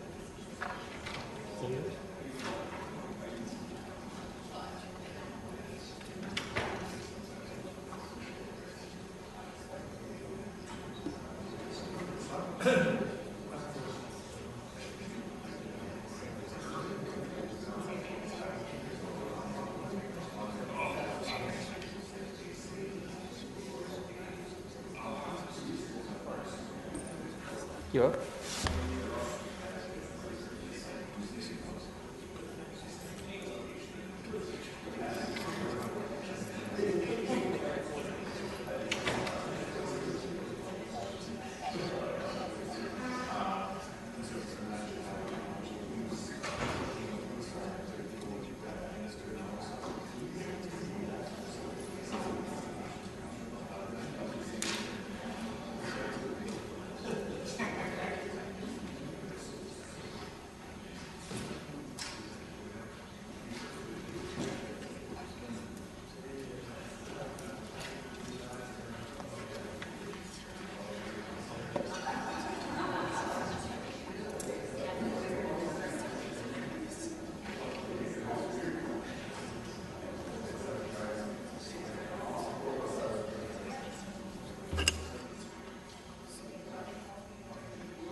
right, we have still a long night ahead of us if you want to start taking your seats.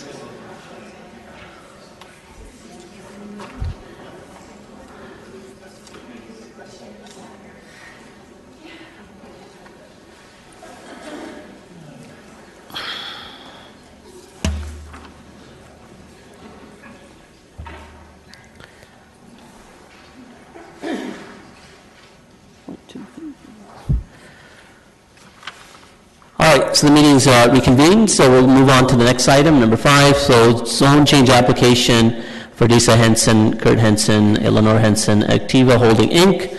This is for 362 Dodge Drive, Blair Creek Drive. Mr. Stevenson, you have a presentation that you'd like to make first? Good evening. It's my pleasure tonight to present to you the zone change application for lands which are municipally addressed as 362 Dodge Drive. As you can see on your monitors in front of you, the lands that are in question under the application before you are outlined in red. That property is 362 Dodge Drive, and it's adjacent to an under construction plan of subdivision. So you can see from this photo that the stormwater management facilities have been initiated, and since this photo was taken, the Blair Creek Bridge crossing was constructed, and additional site grading is underway at this location.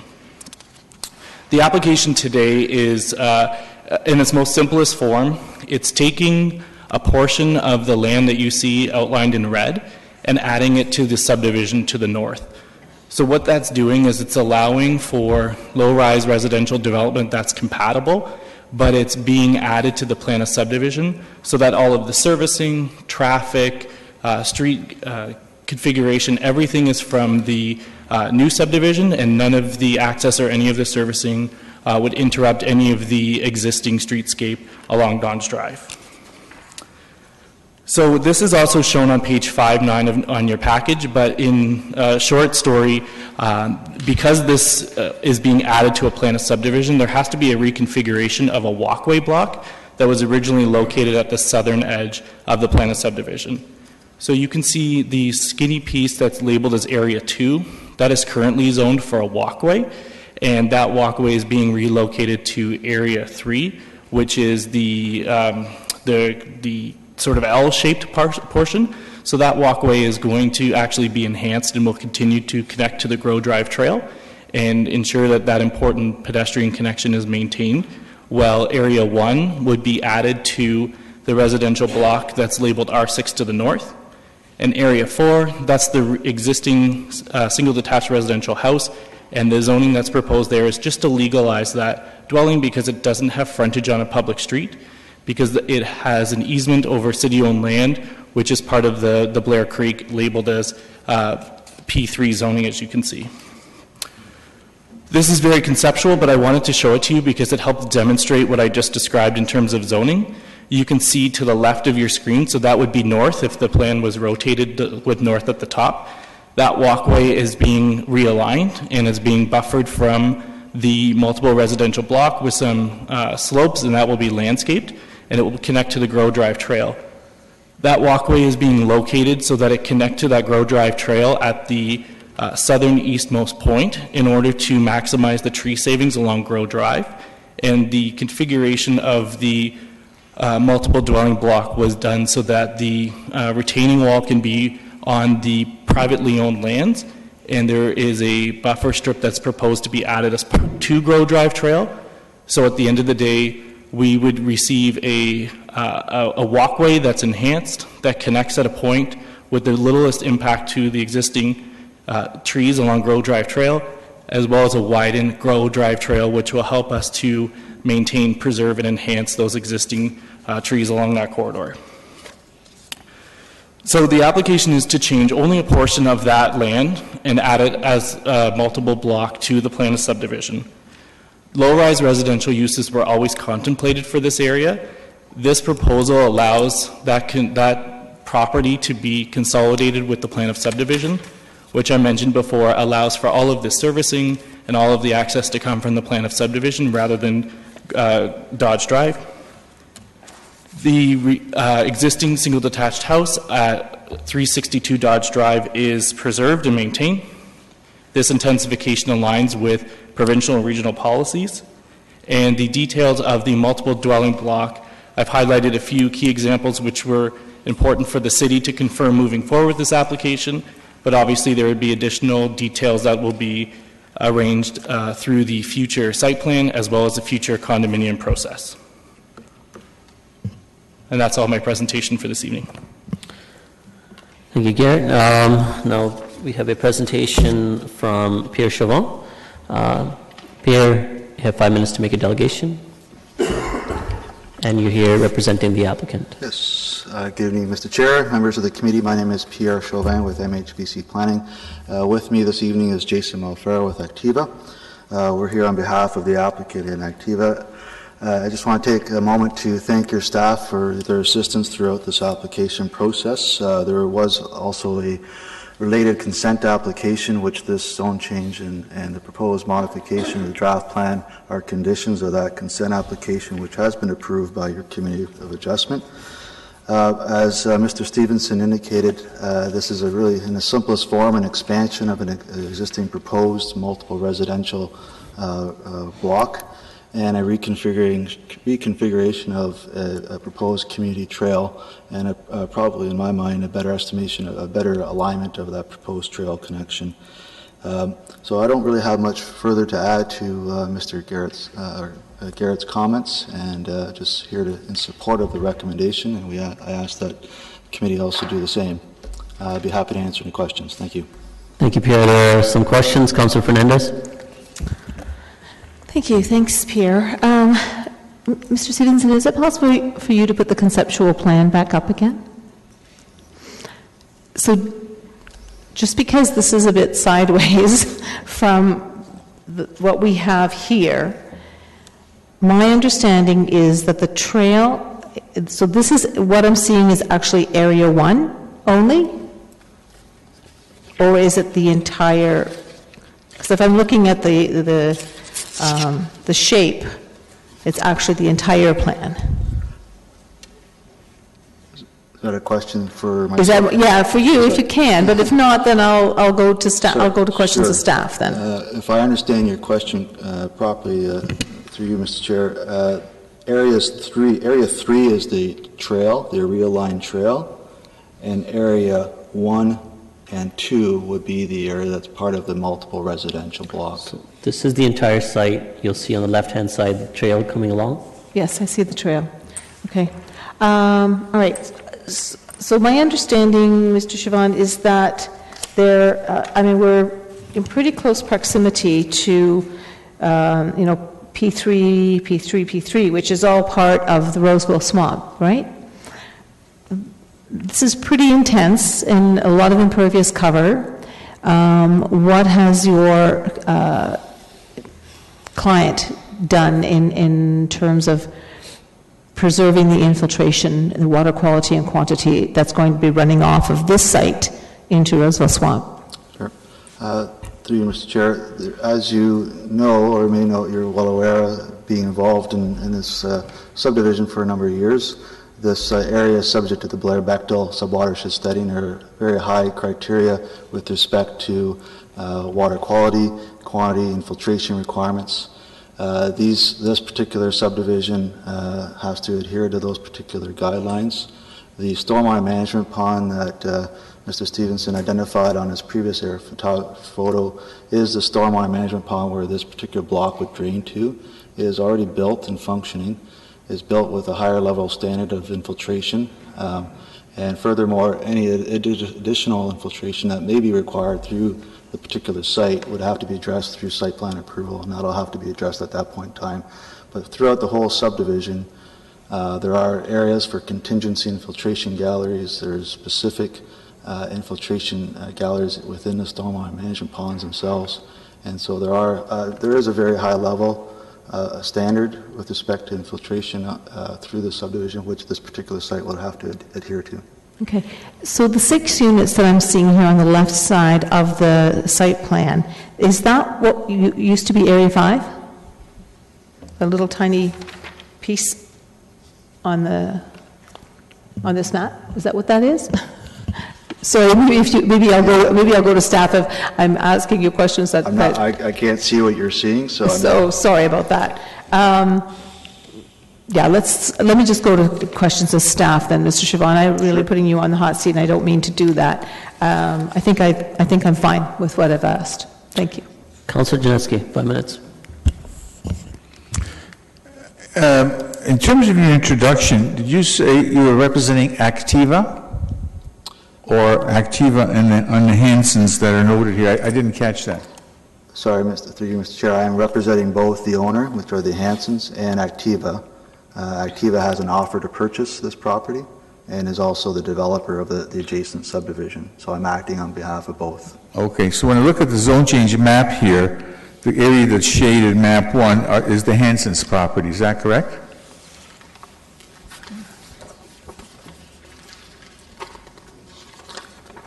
Sorry, through you, Mr. Chair. Are you referring to the zone change schedule? Page 5-9 of the staff report. Yes. So currently, all of areas 1, 3, and 4 constitutes the Hanson property. 1, 3, and 4? Yes. Okay. Now, areas 1 and 3 have been approved for severance by the Committee of Adjustment. Sorry, speak up louder. They have been approved for severance, areas 1 and 3. 1 and 3? Yes. Okay. And now, which is the Activa property? Activa owns all of the lands, I'll say, to the north of that, including area 2 and 5 on the zone change schedule. Okay, so up to Black Creek Drive? Correct. Okay. All right, I'm just trying to understand what, so basically your proposal, which is shown on the screen here, is to take the Activa lands and then the Hanson properties and combine them into this particular type of development? That is correct. Okay, okay. I'm just trying to understand that. Okay. Thank you. Good. Pierre, those are all the questions. Thank you. Thank you. Questions of staff? Councilor Fernandez? Okay. So as the ward councillor, I would like to move this motion at the appropriate time, and I hope that I'll be able to have comments without being short-tracked on it.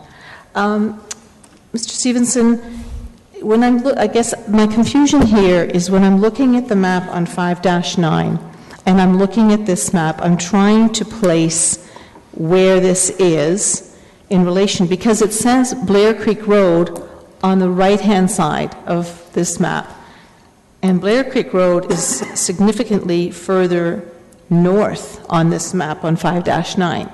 So if I was just to turn this sort of counterclockwise, is that how I would get this shape? Through the chair, and that, I'm sorry, I apologize for the confusion. I rotated this so it would be better to be visible on the screen. So if you can indulge me, if you take 5-9 on your package and flip it upside down, you will see the where you can see on page 5-9, there's a part there that's labeled as 58R 18509 Part 6. That is the right-hand side of this screen. So you can see there's a line that sort of goes a third of the way through. To the right of that line on your screen is land already owned by Activa, and land to the left is shown as areas 1 and 3 on page 5-9. So where the confusion lies, and it's my mistake, is that this plan shows ultimately the whole concept if the zoning was approved, and the zoning map only shows the areas that are subject to the application. Okay. And what is intended in Part 6 is also similar to this kind of development. So it's also townhouse development? That's correct. Through the community planning as well as the zoning for the subdivision, the lands to the right of that line up to Blair Creek are already zoned for townhouses and multiple dwelling. We're just simply adding a small portion to it. Okay, and I appreciate that. So that leads to my question where the school is going to, well, the school is now, it's almost completed. Are we working with, I mean, that's a large number of residents, I'm assuming, once it's completed, we're looking at how many units again? This is only conceptual at this time. Roughly? It roughly is...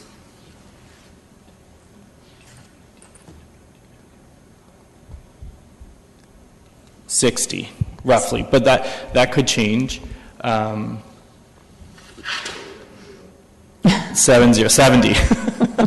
So 70 is shown here, but as you know, as we go through the site planning process, we have a requirement for detailed engineering plans, and in order to confirm that this will be functional, we'll review those details. So it's shown as 70 here. There's preliminary engineering work that's been completed to give us confidence that we think that this is achievable, but we obviously will we double check everything at site plan and get all of those final detailed plans. Okay, because I guess, I've been just recently at a meeting with school board staff and some of our staff in relation to how we're going to see kids, because we knew that this was coming, how we're going to get these kids across safely, onto the school land. So my hope is that we're going to figure something out, because we could have an abundance of kids coming from that development into the school area. Certainly, and this plan does allow for that. It allows another westerly connection for children walking to the school or to the park from the Grow Drive Trail. The winter maintenance is a separate issue in terms of trail access, but certainly this gives us more options and more trail and public ownership. Okay. The work that's going to be done in this area, what is the timeline roughly for this subdivision?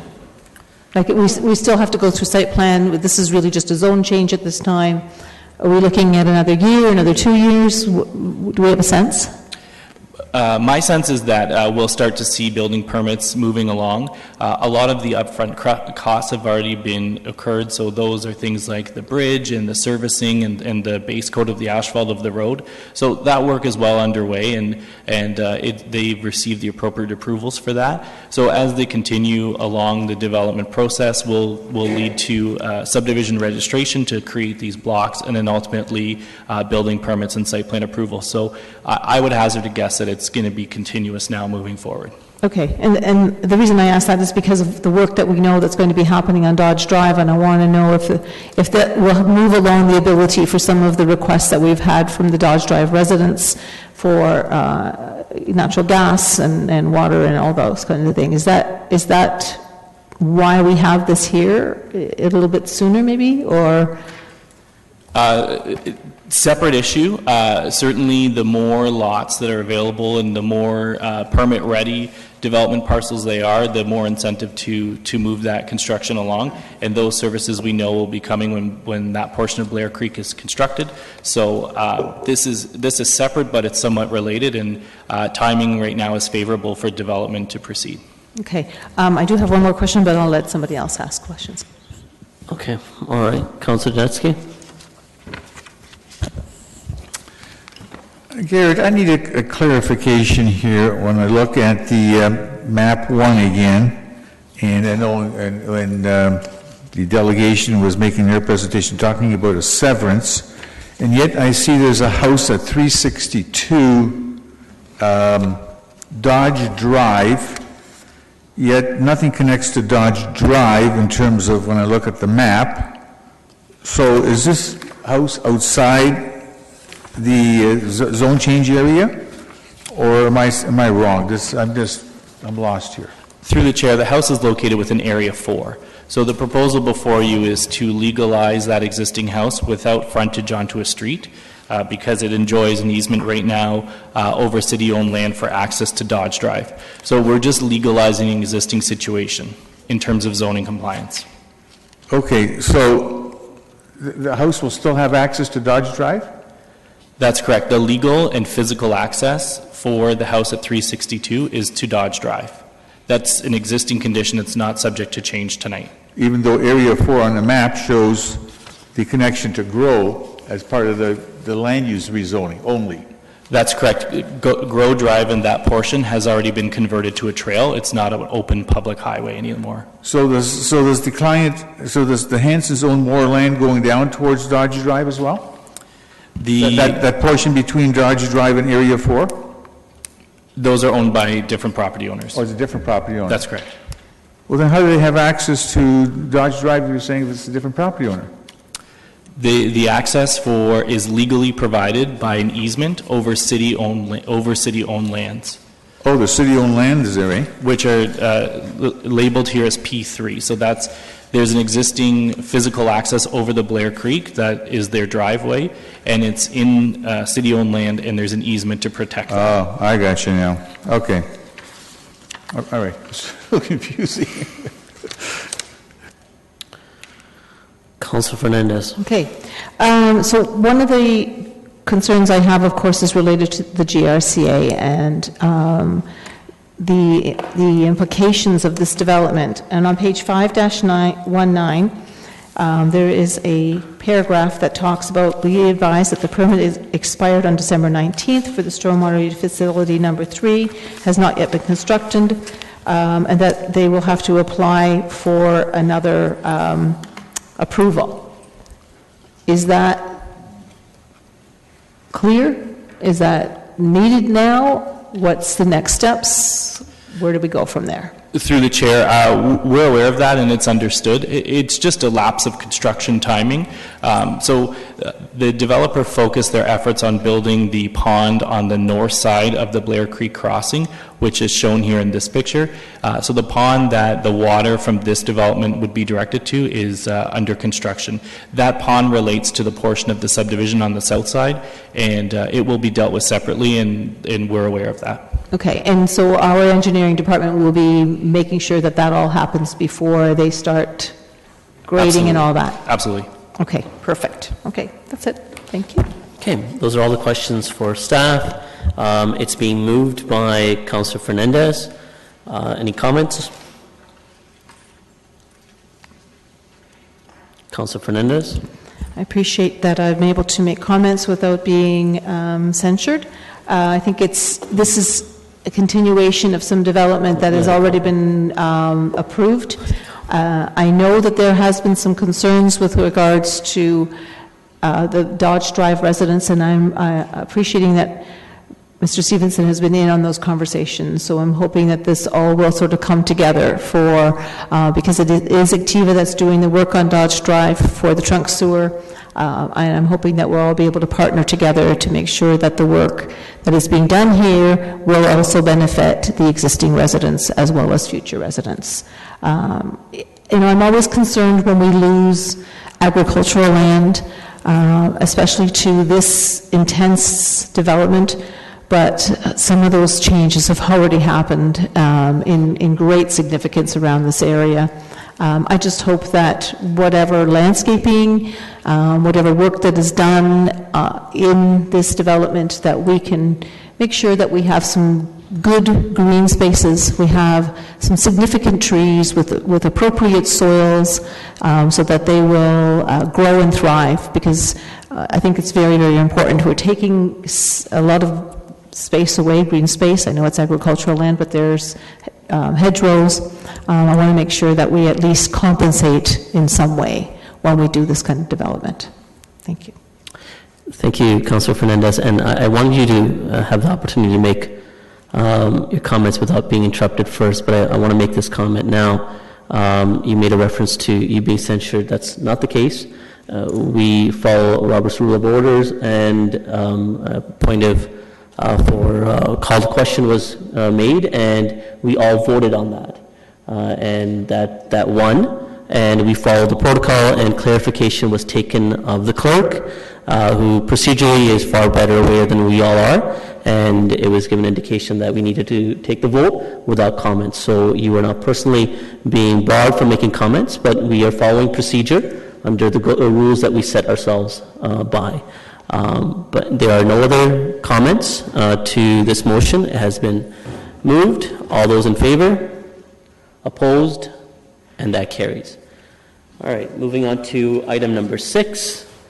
This is for the zone change application for Cook Homes Limited, 15 Pinnacle Drive. Mr. Stevenson, you're on that again. You have a presentation.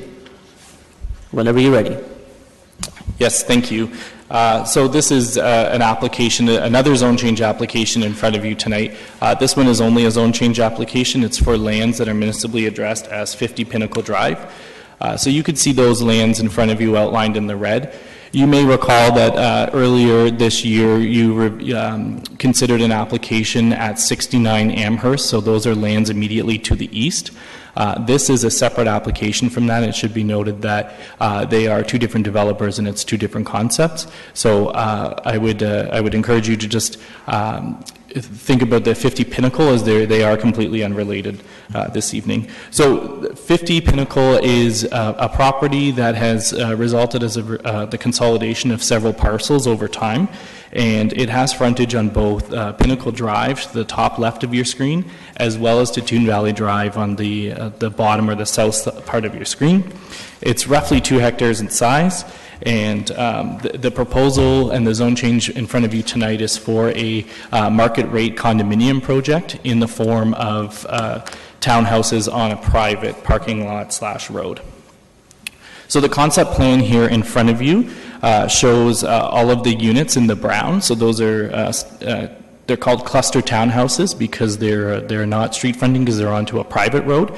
But they are a standard non-stacked townhouse product that's being proposed. There's a central amenity area shown in green on this plan, and this development does show 75 units with a parking rate of approximately 1.5 spaces per unit, and those parking spots are located in garages, driveways. There's ample visitor parking, and there's an additional 16 extra parking spaces. So it actually does exceed our parking requirements in our zoning bylaw. The total floor space ratio of this development proposal is 0.46, so that's under the 0.6 maximum in both the official plan as well as the zoning bylaw. So in terms of the overall size, massing, and density, it's in line with our official plan. So there is not an official plan amendment before you this evening. We're talking about only a zone change application. This, of course, is a development concept, and I know you've heard it a few times this evening, but it's worth saying that the details, of course, will be determined through the site plan approval process, and those details, once determined, will be secured through a development agreement, and through the construction process, we will receive securities and development agreements to ensure that approved plans are what gets developed ultimately on site. So there was a lot of consultation done by planning staff with this application, mostly because it's in an established neighborhood, but also because it's immediately adjacent to the other application that you heard about earlier in the year, which obviously was a little bit more high level in terms of interest from the community. So some of the key themes from this consultation, which has driven the changes to the application over time, residents liked, and I'll say, generally these are the comments. Like, not every single person said the exact same thing, but these are some of the themes that I pulled out of the comments that are attached in the report. There was a preference and a like for the scale and nature of the development. I heard a lot of, I'd say, happiness about the opportunity for additional permanent residents and more families in the Lower Dune. I did hear a lot of concern about student housing and existing student accommodations in this neighborhood. Again, this is not related to a student application, but these are obviously topics of great interest for the community. We received lots of suggestions on how to integrate this development within the surrounding community, and both that is with landscaping, built form lighting, and some of the namings. There was a request to prohibit lodging houses, which is contained within the recommended zoning in front of you. Questions about some of the site functions, so traffic, parking, garbage collection. And I think I heard loud and clear that there's a strong preference for this to go through a condominium process, and there is a desire for that condominium corporation to establish rules that govern their own condominium complex, which would have its own rules in terms of how the units would be occupied. So I did, in terms of consultation, what I did in this case is we mailed everyone within 120 meters, as well as anyone who provided input, attended a meeting, or was involved at all in the application immediately to the east. So that resulted in 245 letters and 245 households that were engaged, and I did receive 16 responses, and those are attached to the package. So one of the things that was an interest from the community was through the integration of this site with the established neighborhood. The Mill Club as well as the Dune Settlement are two townhouse condominiums within this neighborhood, and they both feature distinctive entry features. That was identified as something that would be desirable, and the applicant has, in advance of the site plan process, actually come up with this design concept here. So you can see there's some masonry features that will feature some naming, which they're going to have naming that would collaborate well with the Lower Dune heritage, as well as some fence details and some landscaping. So this sort of element here is important to the community, as I understand, because it's important to delineate the public and the private space, and this would do that along those property edges.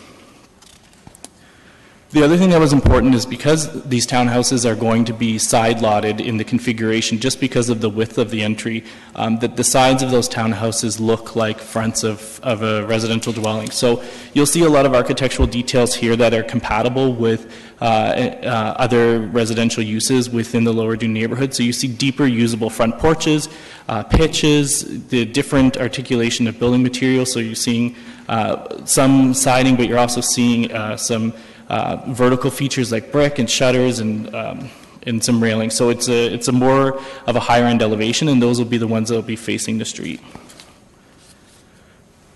So again, the application before you tonight is just a zone change application, and that's to change it to R6. So that's our lowest intensity residential use, which would permit multiple dwellings. And again, cluster townhouses in this zone are considered multiple dwellings. It's consistent and conforms with both regional and provincial policy and conforms to the city's official plan. This development wouldn't necessarily be the first of its kind in this neighborhood. I think there's two excellent examples of condominium townhouses in Lower Dune, the Dune Settlement as well as the Mill Club, and we have no reason to believe that this one wouldn't enjoy the continued same success that those two condominiums have had. We will require a future site plan approval process, which we will hammer out all of the details and secure those through agreements, and there would be a separate condominium application process, and the governance of that condominium would be up to the ultimate condominium corporation. Thank you. Thank you, Garrett. So there is a presentation on behalf of the applicant. Chris Pigeon, please.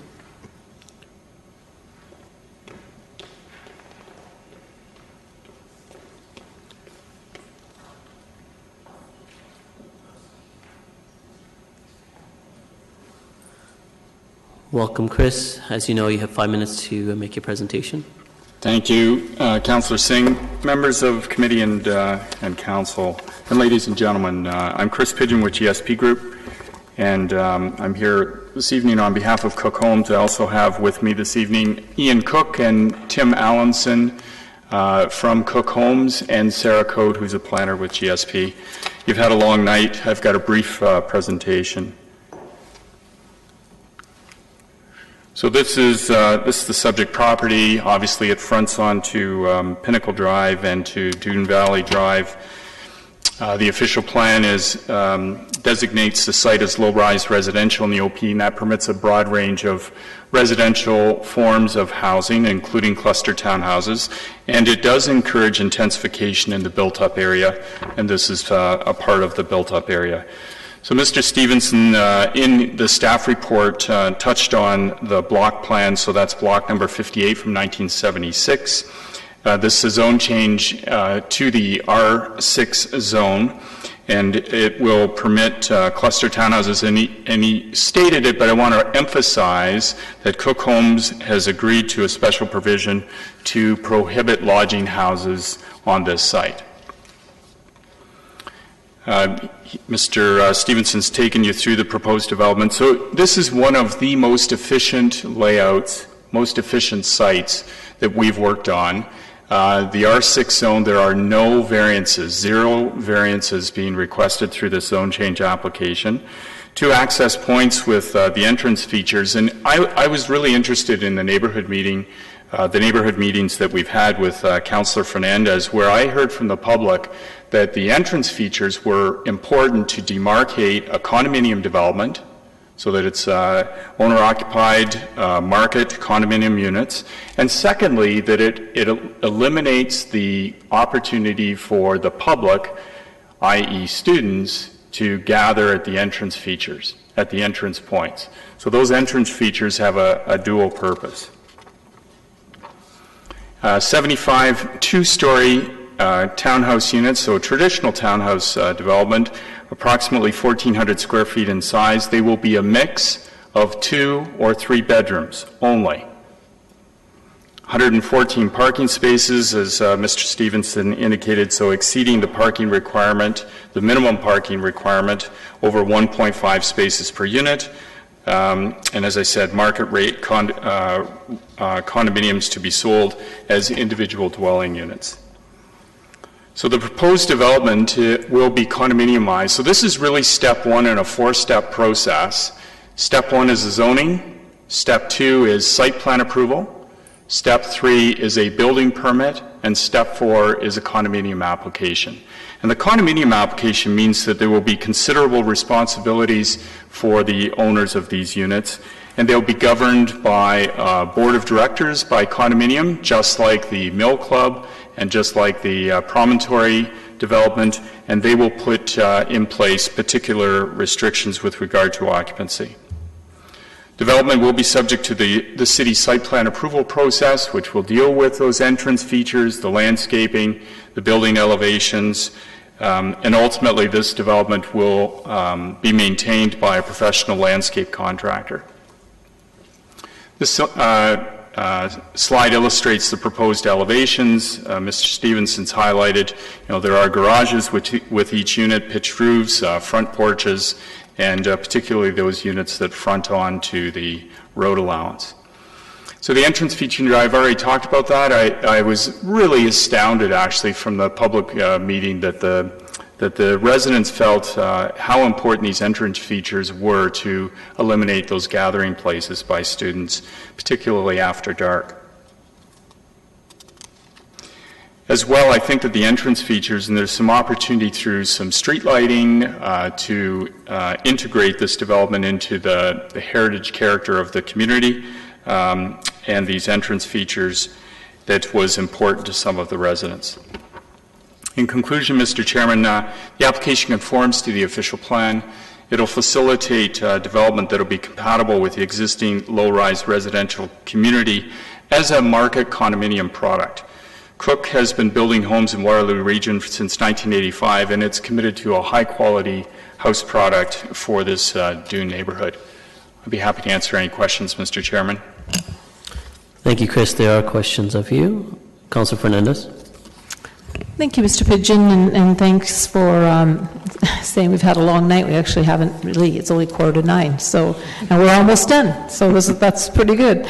I really appreciate the fact that I believe you and your client, Mr. Cook and Mr. Ellison, have really listened to the community, and especially around the entry features and around making sure that the properties facing Pinnacle Drive look like housing. I know that residents have had lots of questions around, how are you going to be able to market this in a student, ghetto, as some people will call it. But do you have faith that that won't be a problem? So, Mr. Chairman, yes, we do. We do have faith that will not be a problem. We heard from the residents in the Old Mill Club that they are self-governed through their board of directors and their condominium, and that they've been very successful in limiting the number of students. As I indicated, these will be 2- and 3-bedroom units, period. That's what's going to be constructed. They're not going to be jammed with 7-bedroom units. And that board of directors and the condominium declaration will ensure that these are appropriately occupied. And when I look at the way you've laid out, in the conceptual plan, and you're right, it still has a site plan review to go through, but you've laid it out so that it almost feels like its own little enclave. And I would say that you've done this intentionally. Would that be correct? I'd almost call it dumb luck on the configuration of the site. It's really unbelievable, given the shape of this property, that it is laid out as well as it has. So we have no variances in terms of rear yard setback to any of the townhouses. 2 entrance points, surface parking, so the visitor parking is internal to the site. The outdoor amenity area is internal to the site. It's really laid out very well, just by luck, I think. Okay. Well, I thought you'd take some credit for that. One of the things that we might hear, and I'm just kind of throwing it out there, is possible shortcutting of people, residents, cutting through from Dune Valley to Pinnacle so they don't have to make that turn. Is there some, this may also come through site plan review, is there some intention to either put some speed humps or some narrowing so that you don't end up having people use this as a little raceway shortcut? Mr. Chairman, that's the first that I've heard of that. I don't recall that coming up in the neighborhood meetings that we've had, but it's an excellent comment. And certainly through site plan, there are things that we can incorporate into the design of the site to ensure that there is not shortcutting. That's something that we certainly will, now that you brought it to our attention, something that we will look at through site plan approval. Okay, that's great. Thank you. Along the backs of Amherst and the property to the, let's just say, to my right, your left, you've got a lot of trees. Are those existing trees? And will you be putting some fencing? And what kind will it be? Again, I know it's site review, but we do have a couple residents here who might be interested in hearing your thoughts. Yeah, so Mr. Chairman, so we did a tree management, tree preservation plan. So we looked at all of the species of the trees, the health, the size, and whether or not those trees could be preserved or not preserved. And I'm pleased to indicate that all of the perimeter trees, or as many of the perimeter trees that are healthy, will be retained. So there's a very significant hole in the middle of the site, so a very deep hole. It's over 30 feet deep. And as you can well imagine, trees in the vicinity of that are going to have to be removed. Of course, of course. But just speaking along the property lines of the existing houses on Amherst, Pinnacle has some very deep lots there. Is the intention to put some fencing along there, or is it just sort of a natural landscaping? Combination, so there will definitely be some fencing and additional landscaping. So landscaping, for example, under the trees, some of the shrubs, just to provide some additional buffer. Okay, great. Thank you. And at the appropriate time, I'd like to move this application, please. Sure. Councillor Janetsky. Thank you for coming in, Mr. Pigeon, and an excellent presentation. I see the challenges that you had. I always wondered how that property was going to be developed after I've been looking at it for 40 years myself, thinking it'll be a whole block plan 58 process, but never materialized. Anyways, an excellent job. Just a couple of questions. You mentioned about entrance features to deter student, I guess, gathering and stuff of that nature. Has that been a problem? I'm not aware of that. And how are you going to address it? Because I saw that you had an example of, it looks like landscaping and fencing. I'm not sure. Could you elaborate on that, how you will address that? Yeah, that. So, Mr. Chairman, so we weren't aware of students gathering in open space areas, but the residents brought that to our attention. And then it was requested that we should break those areas up and divide between the public and private areas. And the best way to do that was through the future construction of entrance features such as this. So we were asked to prepare an entrance feature that was acceptable to Cook Homes and submitted that to city staff.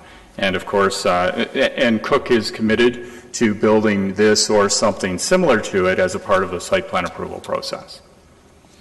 So when you said the residents brought that to your attention, were they gathering on the private property portion near the frontage or on the public portion? Because I'm just wondering, if you do have these nice features, will they still be hanging around on the street, or do you think that'll just dissipate and not materialize?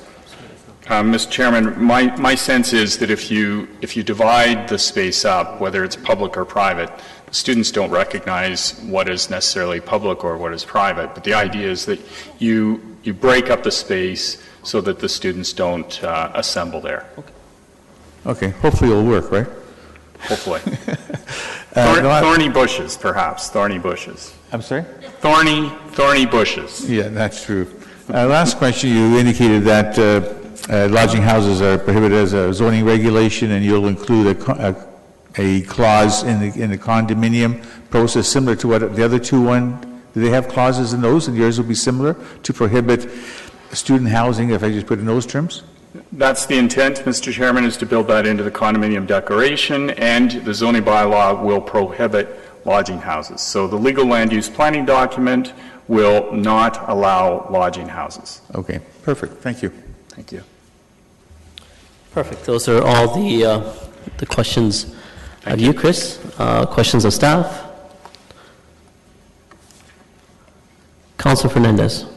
So I have no real questions of staff. I think that they've done a really good job working with the community and with the Cook Homes, but at the appropriate time, if the residents that are here would like to appear as a delegation, I would like to respectfully ask if they can do Sure, that. we can ask if, who's appearing? Are the residents here in the gallery for this application?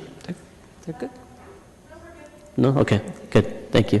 Great, I'll have comments and after. Sure. Councilor Janetsky. Yeah, just one question to staff. In regards to the process, the final step being the condominium process, and conditions of condominium are always prepared as your standard do. The issue of the clause pertaining to student housing, etc., even though you got it in the zoning bylaw, I'm assuming the clause would be included there as indicated by the applicant. Will this condominium be coming to council for approval, or is it self-delegated to staff? Through the chair, standard condominiums of this nature don't require a public meeting. They are delegated to the manager of development review. And as part of that approval process, the city does review and approve the condominium declaration, which are all of the rules of the governance of the condo. So my question is, will that be approved by staff as part of it, as a delegated authority, or it comes to council? Staff, right? Delegated Staff. authority. Okay.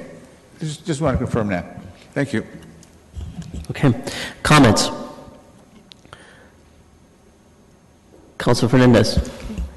Thank you. So I'm moving this, and this has been an interesting process because I know that the residents in the Lower Dune area have been very guarded in their optimism that this might actually be what they're hoping it will be.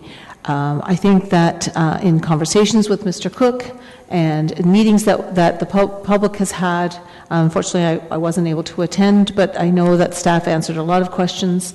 I think that this is a real positive for the Lower Dune. It brings together the concepts and the ideas that we are a community, and that this is appealing to the market, not student market, but to the market of people who want access to the 401, people who may be downsizing, new homeowners. And I think that the homes that I've seen Mr. Cook build have good quality to them. I've seen that they have some nice amenities, and I certainly appreciate the recognition of the heritage features. This is maybe not exactly how it's going to look, but certainly you're going to be doing something that's very appealing and will make people feel like they're entering a little enclave, and just like you do when you pull into Mill Park, and just like you do when you pull into Dune Settlement. So I thank staff for working through this. I know that there's been some tension around this application and the application, the other application at 69 Amherst. So I'm very pleased that we have come to some great decisions here. I don't like to use the word good planning. I think that this is interesting and innovative planning in a very constrained site, and that will be really a positive within that community. Thank you. Councilor Janetsky.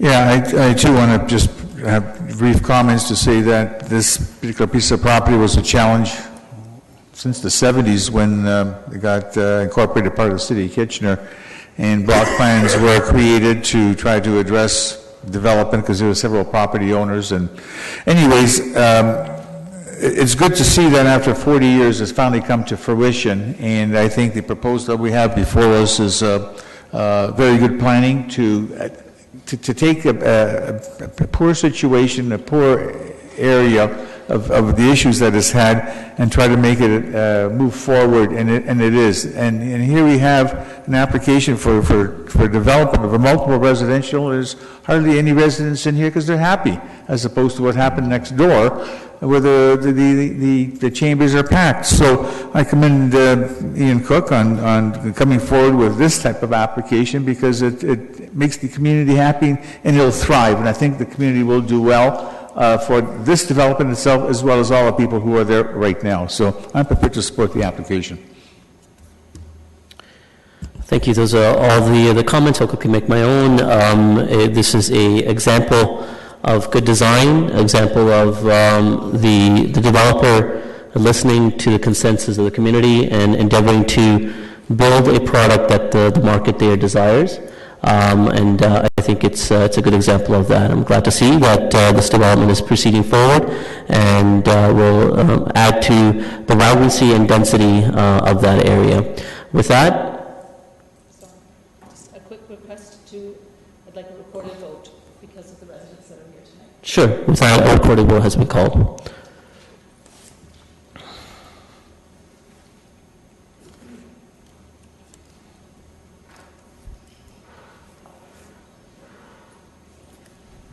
Please vote.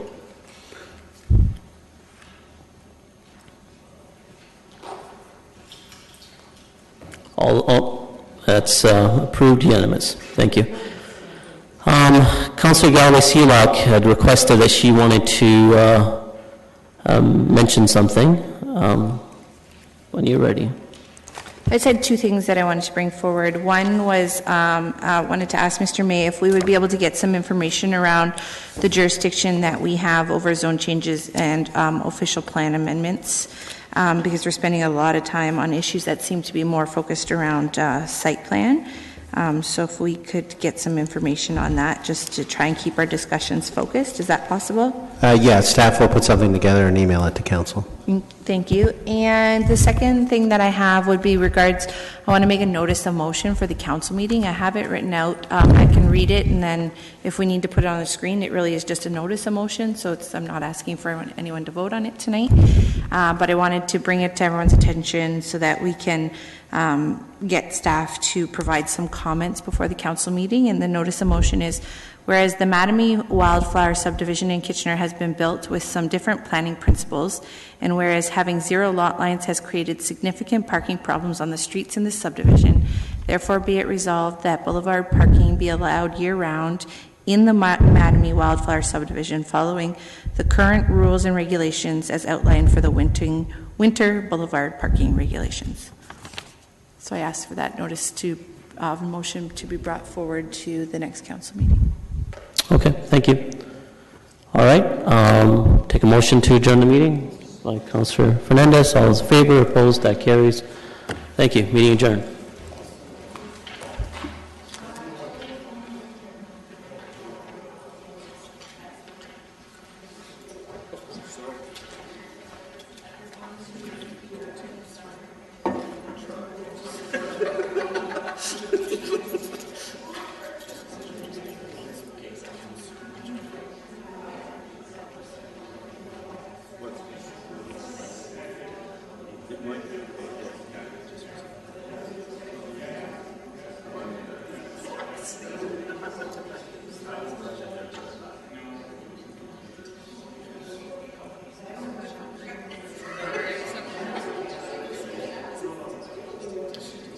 They haven't done it yet. I have to go to the engineer with the instructions.